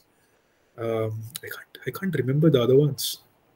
Why can't I remember the other ones? Hold on. Let me tell you guys. I'll pull up the document very quickly. Right now, you're in your room or you're in the lab or where? Oh, I'm in my room, dude. Nice. Yeah, I'm in my room. I'm just chilling. I'll go meet my friends after this. Right. Okay. So is this your office space where you work? Yes, when I work from home, this is where I work. Yeah. Okay. Yeah. So they asked me about a dream mentor. Who would your dream mentor be? I had picked a guy called Dr. Manu Prakash. He's from Stanford University. I think I mentioned that in my presentation at IICAG, right? Yep. The guy who built that telescope. Yeah, the guy. Not telescope. I mean the microscope. Sorry. Yeah, the paper scope. The paper scope. Then the paper fuge. The paper fuge. Then they asked me about my first job. What is my go-to app? Then. What is your go-to app? I wrote a food delivery app. Okay. I was like Singaporean food delivery app? Yeah. I have to keep it real. This one I have to keep it right. Okay. So I just kept it real. So then different stuff about what's your greatest achievement, what shows do you like to binge watch, these sort of things. Yeah, so these two I would like to know. Like, what according to you was your greatest achievement? What is that Eureka moment? Yeah, that's the one I wrote. Yeah. But then again, it's all about representing yourself. So I wanted to write 2 things, but then I was like, how do I represent 2 things at once? So I wrote that when I lost a lot of weight, 30 kgs or so, that was my greatest achievement. And I always felt that was my greatest achievement. But then I stumbled upon this discovery. So now I have to do it. So that's how I got 2 things into that same answer. Okay. और अभी कौन सा show binge watch आप कर रहे हैं या जो अभी कर रहे हैं क्या वही लिखे थे? नहीं. I have one show that I go to that's called Friends. That's it for me. Okay, Gaurav is a Friends fan out there. Let us just put it out there. So your favorite character in Friends, like if I might know, and also like joining that, are you a Ross kind of guy or a Chandler type of guy? Yeah. Or Joey? Neither. I am a mix of 3, right? Sometimes I'll crack some jokes. I definitely will eat 2 pizzas in a day, and I am a scientist, so it's a mix of the. It's always the chatta. It's always a chatta. It's always a mix of 3. Yes. Yeah. For the audience, if you're looking at just this clip of this video, I suggest that go and watch the entire video. Yeah, you'll get the context of it. Yeah. So that's it. Yeah. My favorite character would be Joey. Cool. और क्या पूछा था? ये सारे बहुत ही interesting सवाल है. मतलब मैं तो सोच रहा था ऐसे पूछेगा कि कैसे डिस्कवर किया. There is a question that what do you think is a myth about millennials? So क्या लिखा आपने? मैंने क्या लिखा था? छोड़ यार, अच्छा नहीं आंसर उतना. At least let us know. We will cut it out in the post. अरे नहीं, क्यों? नहीं, कुछ कट नहीं करेंगे. No, if you want, okay, tell it. No, please, let us hear it. Well, मैंने ऐसा लिखा था कि the myth is that millennials are always happy and they never care about serious stuff.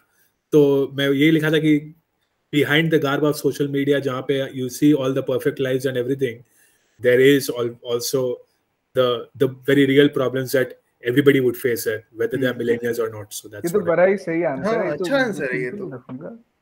हाँ, बस आंसर है. It's fine. I ठीक है. I thought about these answers. They gave me what 2 days to write and send it to them.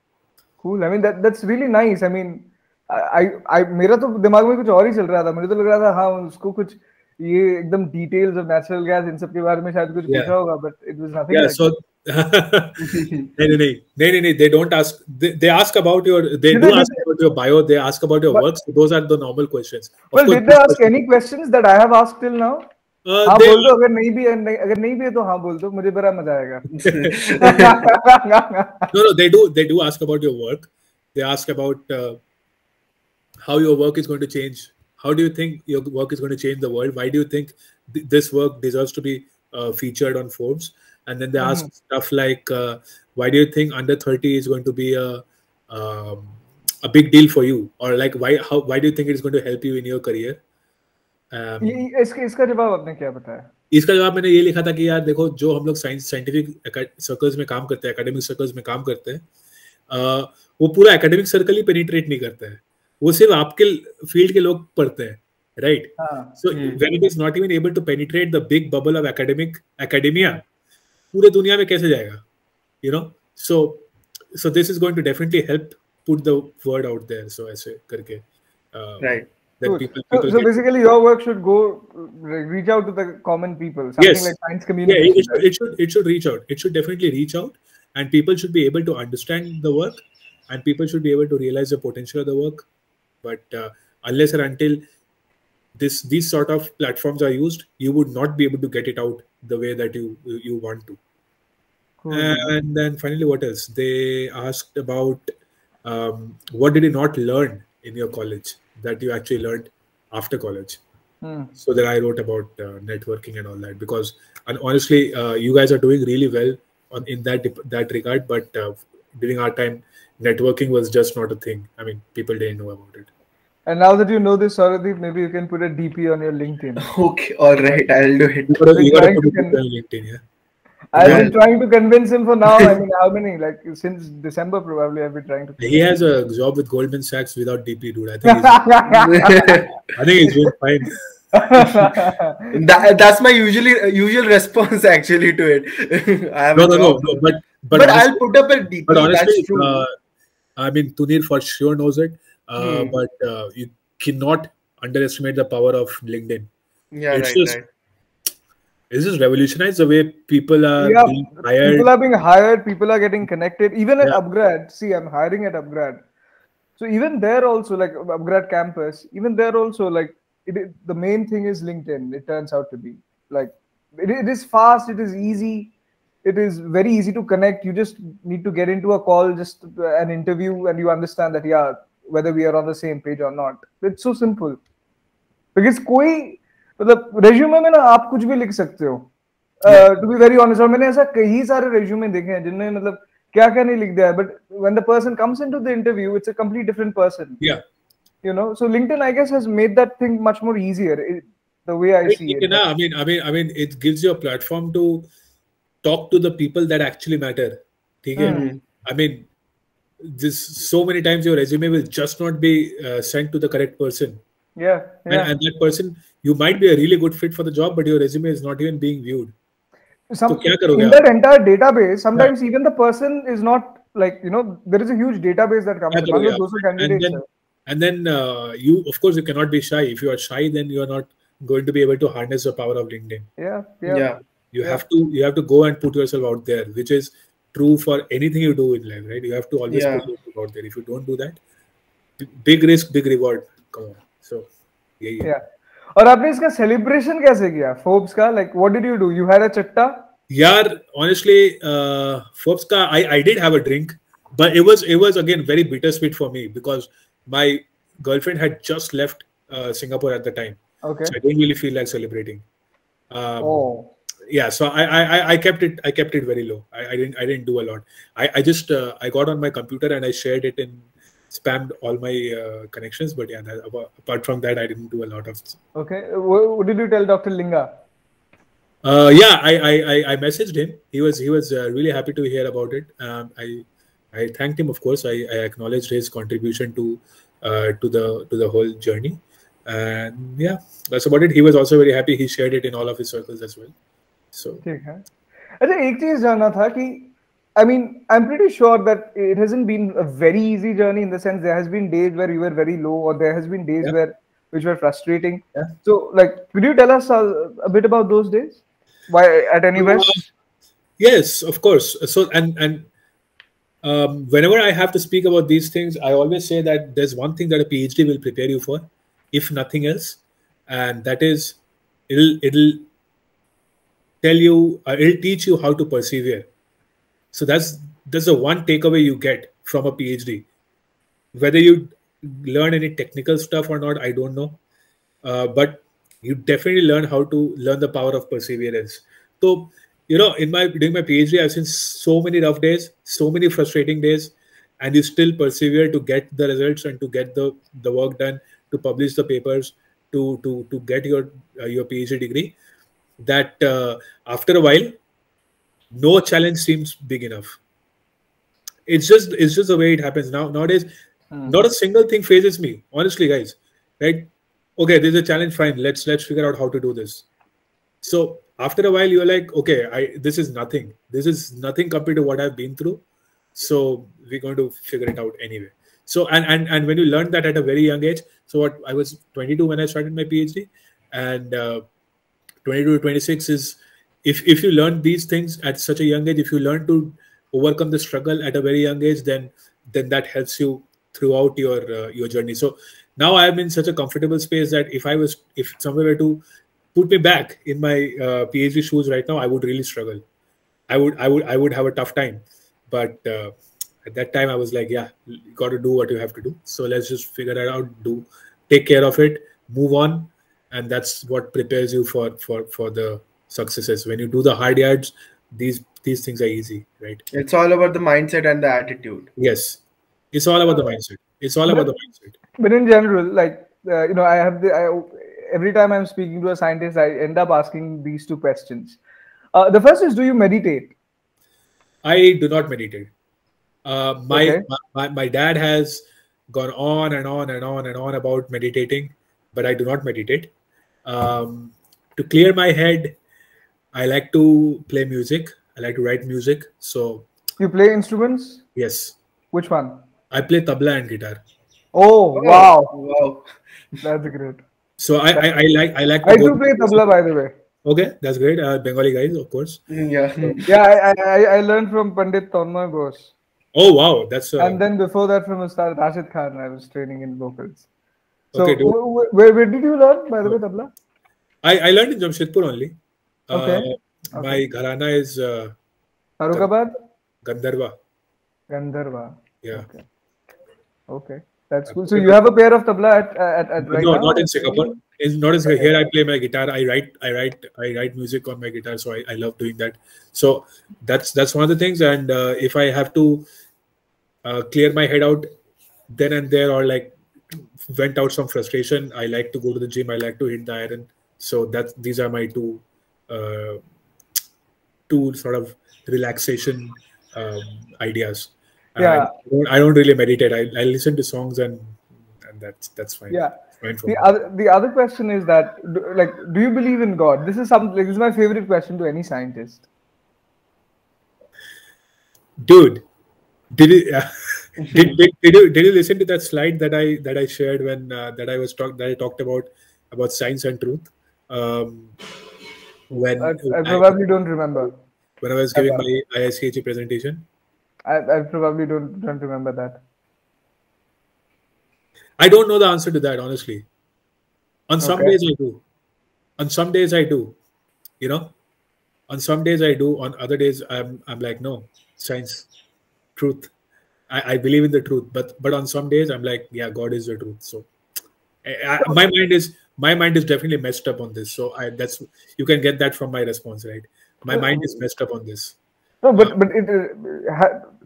I mean, is it necessary that it has to be either or? Like either you choose that or... It definitely does not. It definitely does not have to be either or. And that's why I'm saying on some days I do. I mean, I do find myself going to the temple from time to time. I never go alone. I mean, if I was alone, I would never go to a temple. But if somebody told me to go to a temple and pray to God, I would do that. So, yeah, I don't know. I don't know. Cool. Cool. So getting back into the technical parts. Yeah, I mean, we could go into more philosophy with that. Yeah. I mean, there is a time constraint also. Too much. That's not the time. So I guess there is a time constraint on that. Yeah, but I do believe, but let me just finish by saying this, that I do believe that using science, you can get very, very close to the truth. Now, what the truth is, I do not know. Whether the truth is God, I do not know. But you can use science to get very, very close to the truth. You can never get to the truth, but you can go very, very close. That's about it. If somebody has questions on that, they can address me, and I'll explain that to them. Cool. Just you can put it in the comment section, or I mean, you can always write to Gaurav. Yeah. He's pretty much very active on LinkedIn, and he accepts responses too. Yeah. So okay. Now coming back to the business. So let's say this SNG that you're storing this year, like even the video that I saw, you're storing it like it looks like a cylindrical ice cube. Yes. Right. And the fun fact is that at 180 m pressure, you can store it inside a normal fridge. So, घर का जो LG का fridge है, उसमें भी हम डाल सकते हैं, right? So, the main application as of now, you see it in which industry? In the electricity industry? Okay, great question. So you remember when I talked about competing with CNG and LNG, right? So CNG के लिए you need 250 bar at room atmospheric pressure, and LNG के लिए you need minus 160 degrees at minus 160 degrees at atmospheric pressure. Okay. So with SNG, what we are able to do is we are actually able to store it at minus 5 degrees. So आपका minus 160 से minus 5 आ गया है, and we are able to store it at 1 atmosphere. So 250 bar से लेके 1 atmosphere, minus 5 degrees and 1 atmosphere, which is, as you said, the condition of a domestic freezer, right? Normal switch, but and here's the very important point. The industry that we're looking at is not electricity. What we are looking at is developing a method of storing natural gas for long-term periods. Long-term. And that's the key here. CNG and LNG, you can't store for long-term on large scale. Because CNG poses that safety risk, and because LNG, you need to keep moving it on. Long-term storage के लिए कुछ नहीं है. That is many years, several years. Okay? That's where we are looking at this. We are trying to position this technology as a strategic reserve for countries wherein you can use the technology and you can store the natural gas uninterrupted for 2 years, 3 years, or that sort of timeline. Okay. And why are we doing this? Because LNG ka infrastructure is very highly developed. LNG is a highly mature technology. It is going to be very difficult to disrupt such a mature technology with something that is coming into the market right now, that is very new. Okay. So how do you gain credibility? You got to gain credibility first, and you can do that by showing that this is actually a technology that can store your natural gas for long term. So Singapore को पकड़ लो. Singapore में 95% of electricity is generated through natural gas. Okay. So natural gas is the key for fuel over here. It will be the key fuel for a foreseeable future. Okay. So Singapore को चाहिए strategic reserves. Now, what we are promising them is that we'll give you solidified natural gas. We will store 100 volumes of the gas per volume of hydrate. And we will give you uninterrupted storage of the gas for more than 2 years at a time. So you make these gas hydrates, you find out some suitable location that can be an underground rock cavern or something that you are going to be able to maintain at minus 5 degrees. So let's say jo tumhara room hai, the room that you are sitting in, let's say it's minus 5 degrees. You fill it up with hydrates, you lock it up, you go out, you come back after 2 years, all of the gas will still be in place in the solid hydrate form. Okay. So whenever and wherever you need to release some strategic energy reserves, you can do so from the gas hydrates that you have stored for long-term periods. Then you top it up after 2 years, and then top it up in the sense. And then you manufacture new hydrates. You use it after 2 years. You can use whatever strategic reserves you have to supplement your normal natural gas that you're using for electricity generation. So after 2 years, you're going to store a new batch, or after 3 years, you store a new batch. Got it. So इस तरीके से we are looking at it as a strategic reserve for countries for industries that need 24/7 power supply. So let's say it's a power plant company, it's a Genco, they need 24/7 power supply, and let's say आपका कुछ तो disruption हो गया in the supply of the gas, then you can use this. You can have a facility on site where you store the natural gas as SNG, and as and when you require, you can use this as a strategic reserve. So that's where we are positioning it. Stationary storage, long-term storage of natural gas. मतलब जैसे मान लो US में there is a huge I mean in domains of oil मैं बता रहा हूँ, और even in domains of gas also, like उनका storage space को लेके बहुत ज्यादा concern है, इतना ज्यादा concern है कि just a few months back I guess they were like billing at minus for petrol and gas. So अगर मैं पेट्रोल पंप जा रहा हूँ तो मुझे पैसा मिल रहा है. अच्छा. हाँ, so that is what they were doing. तो आप ऐसे सोचो, कुछ दिन पहले इंडिया ने 5 million barrels of oil release किया. इंडिया के पास स्ट्रेटेजिक ऑयल रिजर्व्स है. अच्छा. तो जब इंडिया को लगा कि यार ऑयल का price is increasing too much, I have to release some oil from my strategic reserve, so India ने कुछ ऑयल स्ट्रेटेजिक रिजर्व से किया. तो every country has strategic energy reserves. अच्छा. समझ रहे हो? That is going to help you for your energy security and energy resilience for that particular country. So her country के पास ये होता है. So that's where we are positioning this as कि आप सबसे पहले countries को दो as strategic reserve. मतलब जब emergency हो तभी आप इसका इस्तेमाल करें, बाकी टाइम आप इसको स्टोरेज में रखिए, कि आपका स्पेस कंस्ट्रेंट को घटाएगा और एनर्जी स्टेशनरी स्टोरेज करके रखिए. And that's the big deal, because you don't need a very high pressure, you don't need a very low temperature to store this. You are storing at atmospheric pressure at -5 degrees. Which are easy to create conditions. Which are very easy to create. Correct. And you are able to keep the gas stored inside for 2 years. मैंने experiment किया था where immediately after I came to NUS, I made some hydrates and then I put it in a freezer at -5 degrees and I left it for 2 years with constant monitoring of pressure. 2 साल बाद भी उसका pressure release नहीं हुआ है. So it's just stable for more than 2 years. So because it's a closed system, right? अगर gas आपका निकल जाएगा, हाइड्रेट से गैस इवॉल्व हो जाएगा, your pressure inside the storage vessel will increase. Yeah. So let's say this is my storage vessel. यहाँ पे ये मेरा हाइड्रेट है, ठीक है? इसमें मेरा गैस ट्रैप्ड है, ठीक है? मैंने इसको -5 degrees और 1 atmosphere पे स्टोर कर दिया है. Now if this hydrate is going to dissociate, वो गैस इधर ही इवॉल्व होगा ना, यही इवॉल्व होगा क्लोज सिस्टम में. ये बंद है ऊपर से, so क्या होगा, गैस आएगा तो इसमें प्रेशर बढ़ेगा. प्रेशर कुकर में जैसे प्रेशर बढ़ता है वैसे प्रेशर बढ़ेगा. सो आप मेरे पास प्रेशर मॉनिटरिंग गेज है, यहाँ पे ट्रांसड्यूसर है, वो मेरे को दिखा रहा है कि मेरा प्रेशर अगर बढ़ेगा, then I know that my gas hydrate is dissociating. 2 साल के बाद भी pressure is not increasing, which means that the gas is trapped inside. उसको बाद में आप -5 डिग्री से निकाल के रूम टेम्परेचर पर रख दिया आपने, so it is now outside the stability zone. उसका जैसे धीरे धीरे टेम्परेचर 25 डिग्री आया, यहाँ पे प्रेशर भी बढ़ गया because all the gas is out, क्योंकि आपका हाइड्रेट डिसोशिएट हो गया. So that way we know that these hydrates are actually stable for more than 2 years. Cool. But yeah, एक चीज बताओ कि मान लो मैं से like मेरा कंट्री में अभी I had used your product and I had stored it.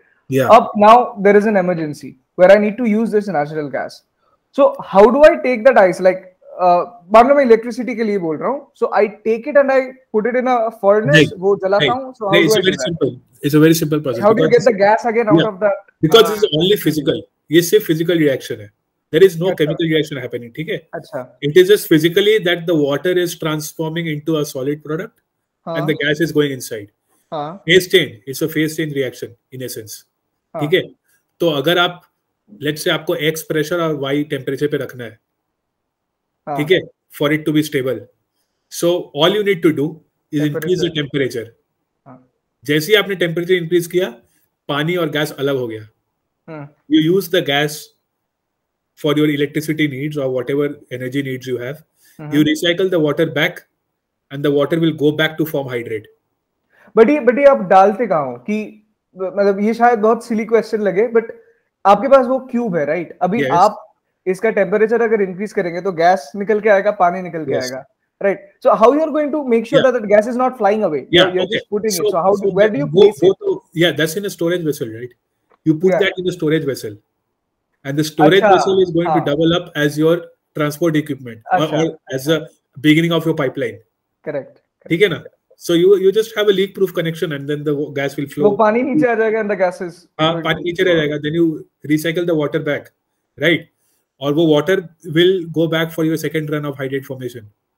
मैंने ऐसा अपने पेपर में दिखाया भी है कि the chemicals that we use, dioxylin and L-tryptophan, that entire concoction, it is good for more than 10 runs. Same solution आप 10 बार use कर रहे हो, but you have no impact on the performance of the solution. So अच्छा, मतलब the liquid that is laying behind, you can again reuse it. Yes, that's amazing. We've shown it for 10 runs basically. 10 times you use the same solution and it still gives you the same sort of results even after 10 runs. So you're telling me there is no loss in the promoters and the chemicals? Look, there will be some loss. There will be some loss. There's no way you can avoid that. But even if you recycle it for 10 times, if you are still within a certain range of performance, you are still good. Okay.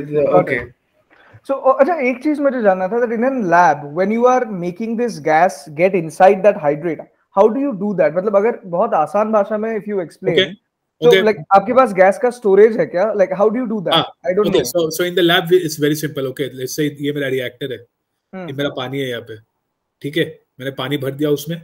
Now I connect this opening, right? इसको मैंने gas line से connect कर दिया. I have a cylinder. Let's say I have a cylinder of methane. I connect it to this line and then I fill this up until I see the pressure go to where I want it to be. Let's say मेरे को 40 बार pressure पे काम करना है. So I fill this up with the cylinder. Cylinder is at a higher pressure. Cylinder let's say 100 bar pressure पे है. Cylinder से 100 बार पे आ रहा है. As soon as the pressure inside this vessel goes to 40, I close the valve and then I separate this out. Then the gas and the water do their own thing inside. That automatically, that's a physical reaction that just that reaction will happen because now you are at that temperature and pressure. There is no way it won't happen. You cannot. There's no one who can stop it. Well, there are people who can stop it, but that's a different kettle of fish altogether. There are certain chemicals you can add to stop the reaction, and that's another point that you should be very focused on Oilgasm because it's very big in the flow assurance industry. Gas hydrate plugs forming in the oil and gas pipelines is a very big deal in flow assurance.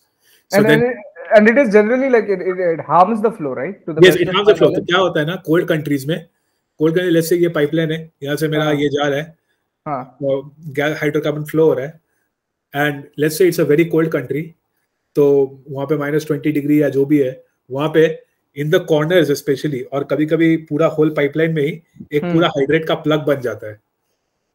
Because आपको वो temperature और pressure मिल जाता है, तो वो plug बना देता है hydrate का. And then that harms the flow. Correct. So in that case, now you need to add chemicals that are known as inhibitors. वो chemical क्या करेगा? वो chemical रोकेगा formation. And कैसे रोकेगा? It's the same mechanism as the one that I was talking about when it binds with the water and it opens up the cage. ये open की जगह पे बस ऐसे बंद कर देगा. पकड़ के रखेगा ताकि वो अपने में bond करके cage ना बना पाए. Got it. Amazing. अच्छा, एक चीज बताओ. So your present product is only going to focus in the B2B market, not in the D2C. Yes. अभी हम लोग B2B देख रहे हैं. D2C बहुत मुश्किल है देख. It's honestly very difficult at this point of time to go for D2C. But hold on, I made a note about this. Where's this one? Yeah. So when you talk about D2C, yeah, it's tough. I'm not sure. हम लोग बाद में if the correct application arises, you know, if a client comes to us with the correct application and the economics work out, it might be an option. But as you can understand, you need a -5 correct degree application. अभी मतलब मैं जितना सोच पा रहा हूँ कि you need a -5 degree storage. You need a -5 degree storage and you need the gas to burn, right? आपको gas भेजना है.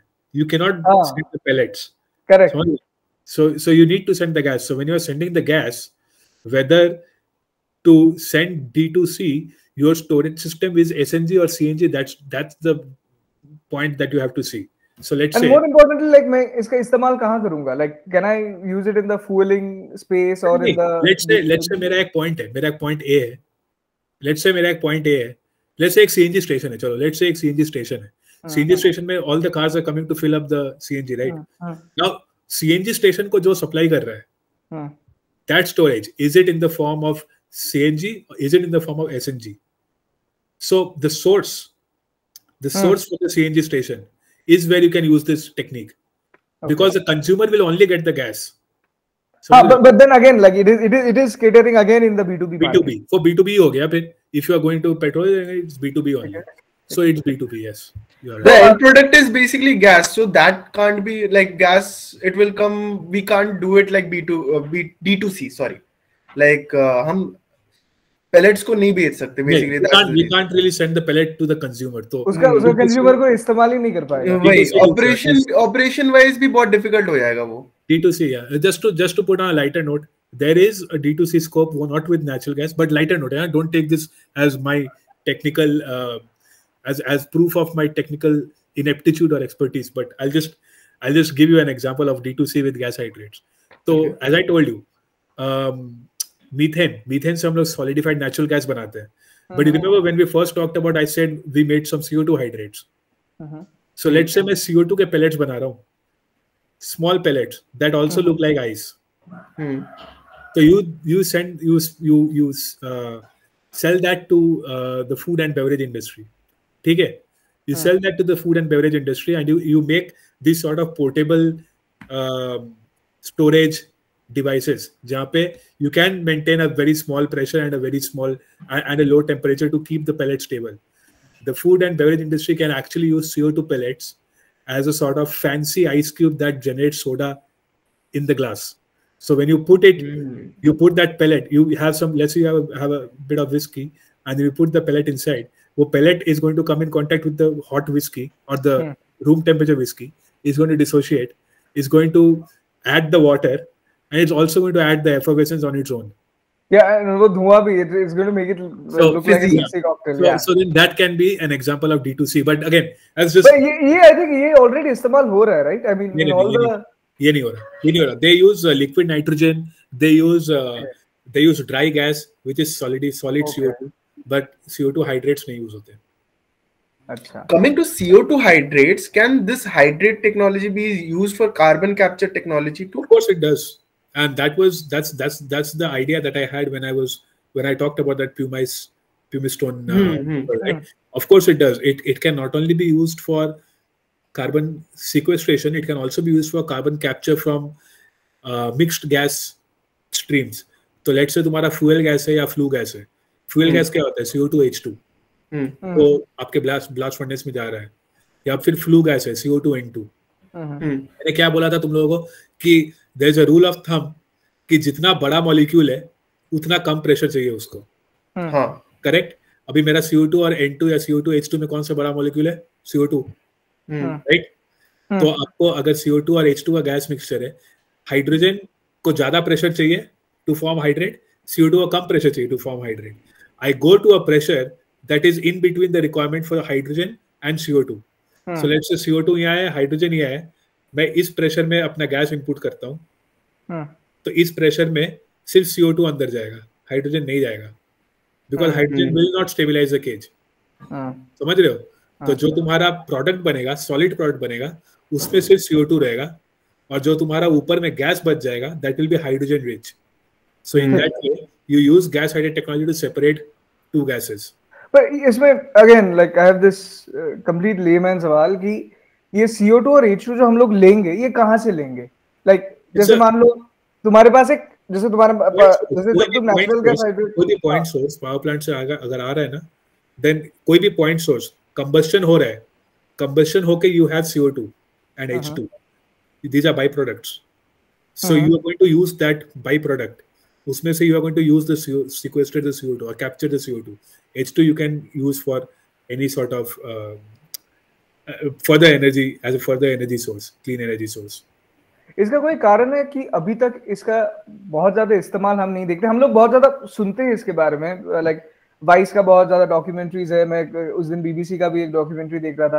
सो there are lot of those things. In Netherlands for example they have created a CO2 capture technology and et cetera, but इसका इस्तेमाल अभी भी उतना full fledged तरीके से नहीं है. इसका कोई कारण है स्पेसिफिक? नहीं यार, I mean it's just that उस तरीका से industries have not caught on to it. Academic circles में तो काम हो रहा है, I mean, people are doing a lot of stuff, but it needs funding and backing from private industries if it needs to be successful. I think that's the only reason. Otherwise I don't see a lot more reason, because academic research you can only go up to a certain point of time. Also, is it that key companies don't want to invest in it because they don't find a return on this investment? Is that so? Maybe it's possible. क्यों कोई ROI नहीं है, return on investment है नहीं? It's possible that they are looking at other technologies that they think are going to be, that are more mature, or are going to be they don't want to invest in R&D and create a new technology. Anyway, CO2 capture was not that big a thing until 10 years back. People were not really thinking about it too much. Emissions हो ही रहता है ऐसे भी, right? So people are not really thinking about it. People are happy burning oil. People are happy burning natural gas. People are happy burning coal. Nobody's thinking about what to do with the CO2. And there are certain technologies that are very easy. You can use certain sort of chemicals to absorb CO2. वो कर रहे हो आप, ठीक है, and you are happy with whatever you have. So then it's a sort of stability. But now that CO2 capture is really dominating all business models and really dominating everybody's agendas, now you're going to look at more sort of techniques that you can actually use to capture the CO2. But so now I assume that these technologies are going to be in a lot more focus, and industries are going to spend a lot more to try and get the technologies out in the open. But गौरव, मान लो कि मैं एक ऐसा, मतलब मैं एकदम businessman हूँ, एक बिल्कुल धंधा वाला, उसको कुछ फर्क नहीं पड़ता है एनवायरनमेंट वगैरह इन सब के बारे में, तो अगर मैं ये CO2 कैप्चर टेक्नोलॉजी डालूंगा तो मैं तभी डालूंगा जब मुझे कोई फायदा दिखेगा, कोई मुनाफा दिखेगा. Sure. हाँ, तो इसका कोई मुनाफा है, मतलब बिजनेस वाइज इसका कोई मुनाफा है? देखो, उसमें तो डिपेंड करता है कि आप कौन से देश में बिजनेस कर रहे हो. ठीक है, if your government actually has incentives for you, if you are able to capture your CO2 or sequester your CO2, or you are able to reduce your emissions, and the government has incentives for you, then you are going to be able to say कि okay, I am seeing something, government आपको carbon credits offer कर रहे हैं, then you're going to be like, okay, I am getting some sort of incentive to do this. Otherwise, there's so many businessmen, right, who just don't care. Just don't care. वो बोलेगा मैं क्यों पैसे खर्च करूँ अपना. तो आपके रेगुलेटरी बॉडीज और आपके गवर्नमेंट को इंसेंटिवाइज करना पड़ेगा. if and that's how people are going to change, right? या फिर आप ऐसा करो कि आप क्या उसको बोलते हैं, आप फॉसिल फ्यूल के प्राइसेस बढ़ा दो. Government should increase the fossil fuel prices, and then that forces people to go into renewables. You know? Okay. There's a couple of ways to do that. Okay. अच्छा, और you know, तो ये जो SNG है, मान लो SNG का जो एक सिलेंडर है, उसका मतलब डायमेंशन क्या है मुझे नहीं पता है. Like how much is it? The one that you are seeing in the video is like how you are quantifying it कि इतना unit. Yeah, I think that one is 5.5 centimeter into 5 centimeter, if I'm not mistaken. But don't look at that pellet. Look at the number itself. The number is per volume of SNG. Yeah. You have 115 volumes of gas. Correct. तो आपका pellet का कोई भी size हो सकता है. It can be anything. It can be X volume. So the but उसमें gas रहेगा 115x. तो जिस यूनिट के ऊपर पैसा बनेगा, that is energy density basically, right? Yes, correct. अगर मैं सही समझ रहा हूँ. Correct. ठीक है. तो इसको बनाने के लिए और इसको बेचने के लिए कितना, like how much is the cost that is coming to make that one pallet, और उसे बेचने like at what price are you planning to? For Mech, I can tell you. For Mech, the price is about $1 per MMBTU natural gas, million British thermal unit. $1 per MMBTU natural gas. For comparison, LNG liquefy करने के लिए you need about $2.5 to $3 per MMBTU natural gas. Okay. That's the comparison, and that's what it takes us to form the pellet, get it into the storage. Okay. मतलब I store it and I do that process. उसके आगे का economics we will have to calculate, and that can only be done as we scale up, because when you scale up, a lot of things are going to change. So it's premature to do that right now. But I mean, even at manufacturing cost, you are at pretty low. Yeah, because you don't need fancy equipment, right? You don't need minus 160 degrees. You don't need such huge compression. So in that way, we are really well placed as compared to CNG or LNG. But very important point to note, and I would be doing an injustice to LNG if I don't say this. The key point why people stick with LNG is because LNG में you get 600 volumes of gas per volume of LNG.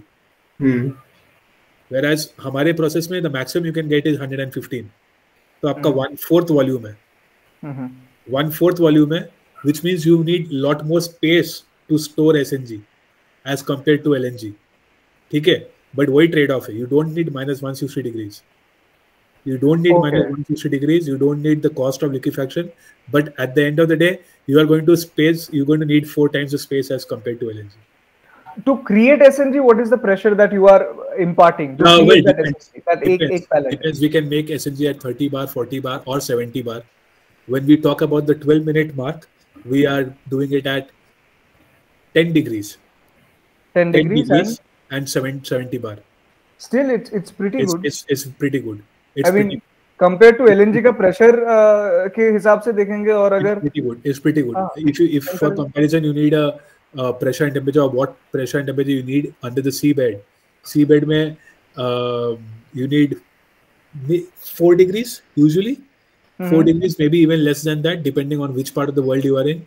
And you need more than 100 bar pressure, so more than 120 bar pressure. तो उस पे आप seabed पे बना रहे हो. We are making it at 10 degrees and 70 bar. In fact, I have just published a paper yesterday, जिसमें I am actually making this at 20 degrees. 20 degrees and 100 bar, or 20 degrees and 120 bar, ऐसा कुछ तो था. I can't remember. 100 bar, 20 degrees and 100 bar, and we are able to achieve 108 volumes per volume. So सिर्फ plus 0.7 to get to the theoretical limit. Correct. So your USP is basically that कि आपका temperature को इतना -163 पे लाने का जरूरत नहीं पड़ रहा है, आपको प्रेशर को इतना बढ़ाने का जो कॉस्ट था वो भी आपका बच जा रहा है. Yeah, that's right. And the challenge with SNG is what? One is that the energy density is coming lower compared to right LNG. Now there are few challenges. Right now the first challenge, of course, is, as you mentioned, key energy density. You are not going to get 600 volumes. There is no way. That's just the limitation of the process. Okay?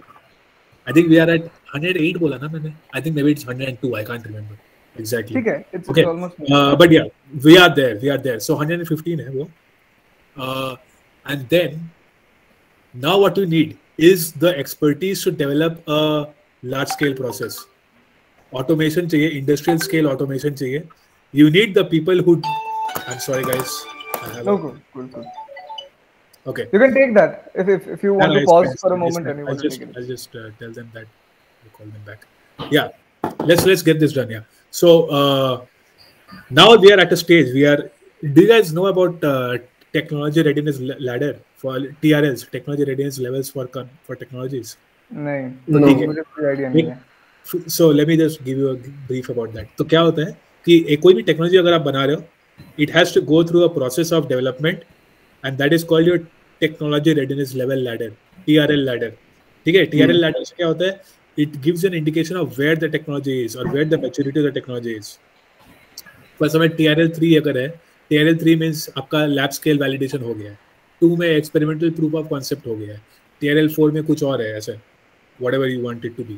ठीक है, तो we are at a TRL of 4, which means कि हमने bench scale validation किया हुआ है.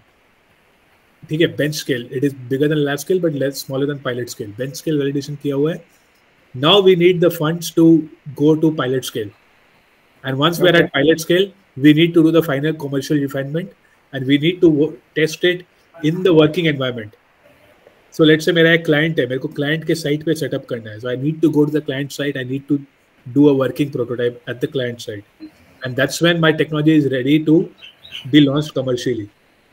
So the real challenge now is to scale it up and scale it up well, and basically get the sort of expertise that you need to do scaled up technologies, and that can only come from the industry. Because industry ही करता है large scale stuff. We are academicians. We do. I mean, we can do large scale stuff, but we don't have the expertise. We need somebody to show us the right way. So that's the main issue, and we are working with the correct people to try and do this. ठीक है, मेरा आखिरी 2 सवाल है आपसे। पहला कि do you think that PhD students, especially अगर इंडिया के कॉन्टेक्स्ट में बात करूं, they should also start becoming a bit aware of the markets. They should also start figuring out how they can post their PhD, post their research. They can also start making money by actually doing the work for which they entered the PhD, for which they enrolled in the PhD program. In most of the cases, it's sad to see that there are so many PhDs in India who are jobless, like who are not getting an employment, and finally they have to join in a small college or in a school teaching subject. I mean, that's not why they went into PhD in that context. But is there also this thing that in India we have this fascination for tags, thappas, कि हाँ मेरे नाम के पीछे एक doctor है, so मुझे वो डॉक्टर चाहिए. So is that so? What do you think? देखो दोनों चीजें ओके ये है there is a fascination with this with the tag, and from what I have seen firsthand is that there is definitely a lack of awareness of the sort of careers that you can have after your PhD. Most people in India do a PhD to become a professor. Okay, and that is why when they have that end goal in mind, they don't look at anything else. So awareness आएगा कहाँ से? Right, because you only have one goal. You want to be a professor, and then you want to be set for life. India में वही है. That's the concept, right? I become a professor. I get a permanent job, and then I'm good. I'm good to go. India में there is no concept of tenure also, so you don't need to work very hard for 3 years to get tenure and then become permanent in a university. Depends on some universities might have it, but yeah. So people want to be a professor in some college, whatever that might be, and they want to have stability for life. So they only know one thing कि भाई मैं academic research करूँगा, and then I'll go and become a professor. So there is not the big inclination to go into what they are researching because the idea is to become a professor. So there are some people who are aware of a lot of stuff.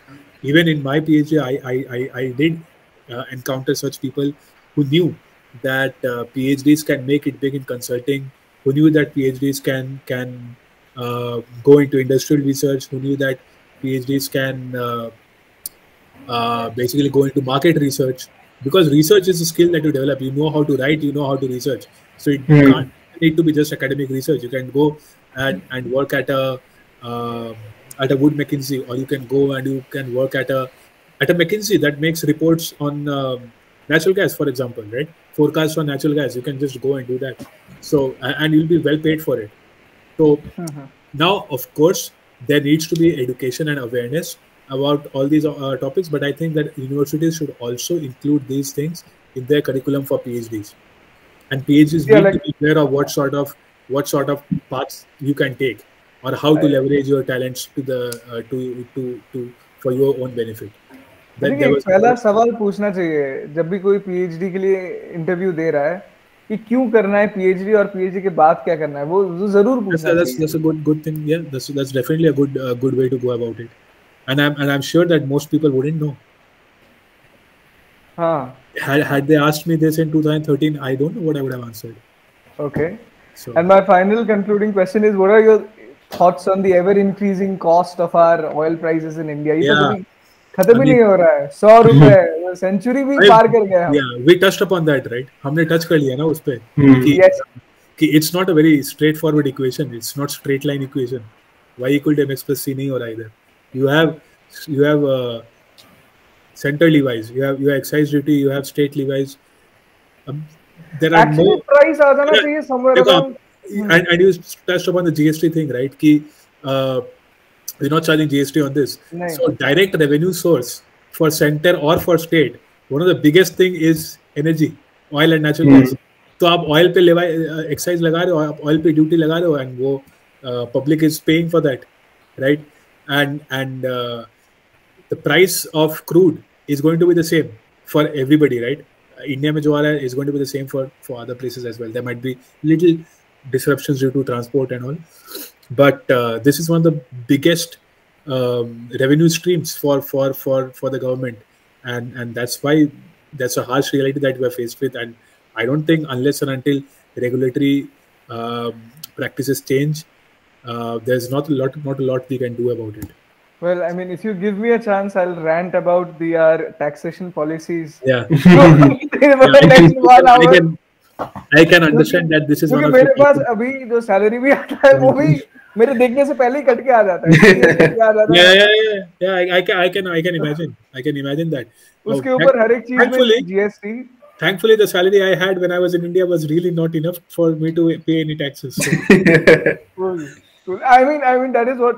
I mean, yeah, that's a joke. Like that's the best joke that we can crack. Oh yes, and that is another reason why research and innovation in India is not going anywhere. If you do not treat your academicians with respect, or if you do not treat the people who are going to do the work for you or the research for you with respect, or with the even pay them what they deserve, then why are they going to stay there? You tell me.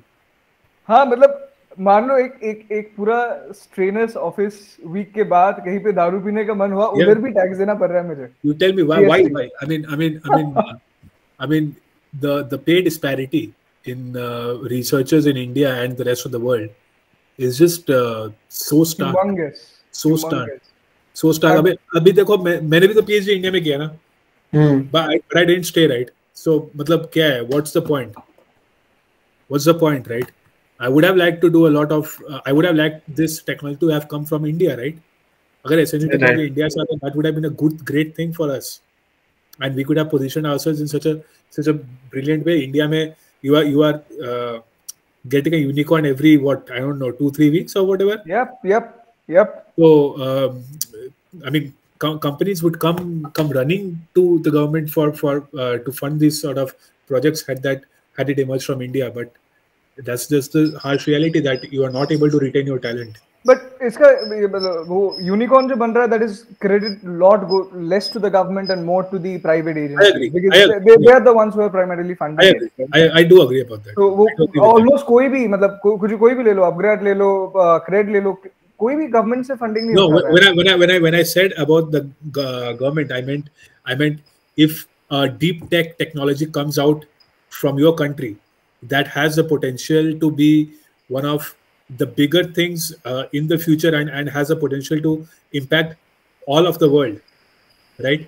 So then the government is the one who should be actually positioning it as sort of उसमें आप लगाओ ना Make in India, and you promote the company as an Indian company who is trying to do all these things, and then you might be able to get faster deals, you might be able to get bigger deals, you might be able to get entire states involved in funding the company, or in funding the technology, and that would only position India better in the other parts of the world.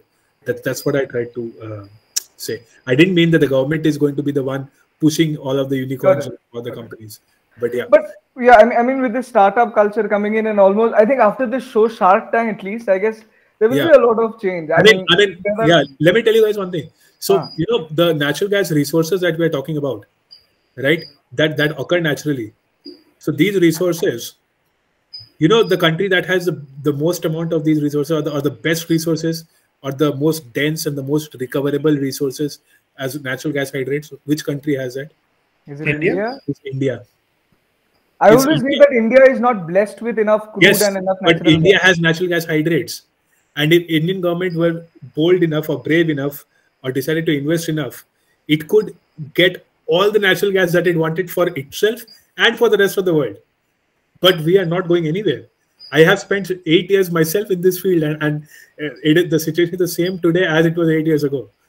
India has the most dense and the most recoverable natural gas hydrate resources in the world. And if you were able to recover those resources, you would not see oil inflation, I'm telling you. Then, Gaurav, I'm trying to understand why is it not happening? Like there are big companies like Reliance and even Adani is also coming in, and ONGC government sector. Why aren't these people jumping into this opportunity? I couldn't tell you. There have been a number of expeditions in India, and that's how we know that India has these resources. And the expeditions have had participants from the government, from ONGC, from IOCL, from GAIL, all sorts of people. But I don't know. I couldn't tell you the answer to that. Why it's not happening? Maybe Reliance and Adani are already moving towards renewables now. They're not interested in natural gas anymore. Yeah, I So mean, Reliance and Adani, just recently, I think Tata and Reliance, they yeah. both joined hand for Reliance and Adani are already out of the picture, right? Now, if you have to do it, you have to get ONGC, you have to get GAIL. These are the two big players that can actually make a difference. GAIL sponsored our entire PhD work. The technique that we talked about, that was sponsored completely by GAIL. The patent is shared between NCL and GAIL. But I don't know what people are thinking, whether they actually want to exploit the resources or not. But do you think that with the incoming of, let's say, there are talks going on in the government that we might even go on to privatize our energy sectors too? Yeah. Do you think that is going to bring in innovation focus? Because if the government is owning all of that, then probably the government will take the profit from the profit-making sector and put it into the loss-making sector to make the loss-making sector run. So therefore, the money for innovation is gone. Yeah. I don't know, because I think the private sector has, in its outlook, moved away from fossil fuels. Okay, it has moved away from fossil fuels. It is focusing on renewables. When you talk about renewables, it has to be accompanied with research and development, because we are not at a stage right now where we can harness the power of renewables immediately. We have to develop our capabilities. We have to develop in terms of anything. So you have to develop your capabilities with regards to solar. You have to develop your capabilities with regards to other green sources such as green hydrogen. You have to develop everything. You cannot just move away from fossil fuels and say that it's renewables. That we are now moving to renewables. But that's what I'm saying. When it involves private sector, the big players in the private sectors are at least trying to move towards renewables now, and they see this as making value or making profit maybe a few years down the line, 10 years or I don't know how many. So at this point of time, I don't know how that is going to stifle research and innovation. But I mean, I'm pretty sure it is not as black and white, as the way we have to wait and watch. Yeah, like this profit share will happen if like the profits will get used for innovation if a private sector comes. I don't know. Yeah. So I guess these are questions that we will. Please do let us know your thoughts in the comment section. What are your thoughts on these? We would love to have your views on these too. I think we are just deliberating on these. We're not making any specific comments on them. It's just sharing what are the thoughts that we have based on probably the knowledge that we have, and maybe it is insufficient. Yeah. So finally, Gaurav, what's next for Gaurav Bhattacharya? Like the rest of the world, right? You guys do know I have a fiance, so I'm going to get married very soon. So that's. Oh no, you didn't tell us. On the personal front, that's really good news for me. And congratulations in advance. Thank you very much, guys. Thank you very much. Yep. Professionally, with the rest of the world, I am also trying to look at how to harness my technical expertise to help grow renewables now. So we are, in addition to natural gas, we are also looking at algae in biofuels. No, at techniques to store hydrogen. So using gas hydrates to store hydrogen, and I am working on a very, very revolutionary idea to produce hydrogen, green hydrogen at the moment. I cannot reveal more about that, but if that works, we'll do another session. Trust me. Yeah, we will have another Oilgasm part 2 with the guy. That's going to be a real groundbreaker if it works. We are in very preliminary stages, but just food for thought. It's really nice. It's really ingenious, and it's really complex. But if you're able to solve it, that'll be great. What else? We are in very advanced talks with a lot of people to go for the pilot scale testing for our SNG technology. It looks very, very promising for colder countries such as Russia, where you do not even need to get the -5 degrees temperature. You don't need to create a room with -5 degrees. You go into a mountain or some rock cavern, and you already have -5 degrees in the Russian wilderness or the Siberian wilderness or some sort of those areas. So Russia is the space to watch out for with regards to SNG. And that's about it for now. So you're getting married, or what's your marriage? No, I'm getting married in April. So I should be in India around that time. Yes. Okay. Yeah. I mean, if you come to Manipal or anywhere in Bangalore or Calcutta, or just feel free to give us a nudge. We would definitely go out for a beer. Yeah, I hope you will. I mean, yeah, I will. maybe we're too kids for you. In the sense, I will. of course, not having any expertise of your level as No, of now. so wait, but what's your badge? When did you start Manipal? 2018. 18. So you guys are like, okay, 5 years younger to me. Yeah, no, I'm when I say kids, I'm talking about in terms of knowledge and achievement. Oh no, I'm no. not talking about age. Look, I might have knowledge on my field, but my nobody can have knowledge about everything. So you guys, I'm sure, are more well versed with regards to Indian government regulations, political situations, and what the government is thinking, diversification of the energy sector, those things, those like geopolitical, not geopolitical, political situations, and how trade is going on. Those are your domain. It's not my domain at all. So I always love to learn anybody. Sure. So with that, thank you, Gaurav. Thank you so much. I mean, this has been one of my coolest Sunday afternoons, I must say. Yeah, actually, I am very glad. this is a great time spending with you. Yeah, I know a lot of things. I hope I didn't bore you guys too much. I know I No man. I hope you enjoyed talking with us. Yes, I definitely enjoyed talking to you guys, and I hope that the audience is actually able to follow my thoughts. I know at times we got a bit carried away, so let's see. No, it's cool. I mean, it was, I guess, the way you demonstrated all of the things, it was pretty easy to understand for most of the people. I don't think we had much of jargons in the entire tried to avoid that, sessions. Fine. So with that, we will see you in another episode of Oil Talkies. See you.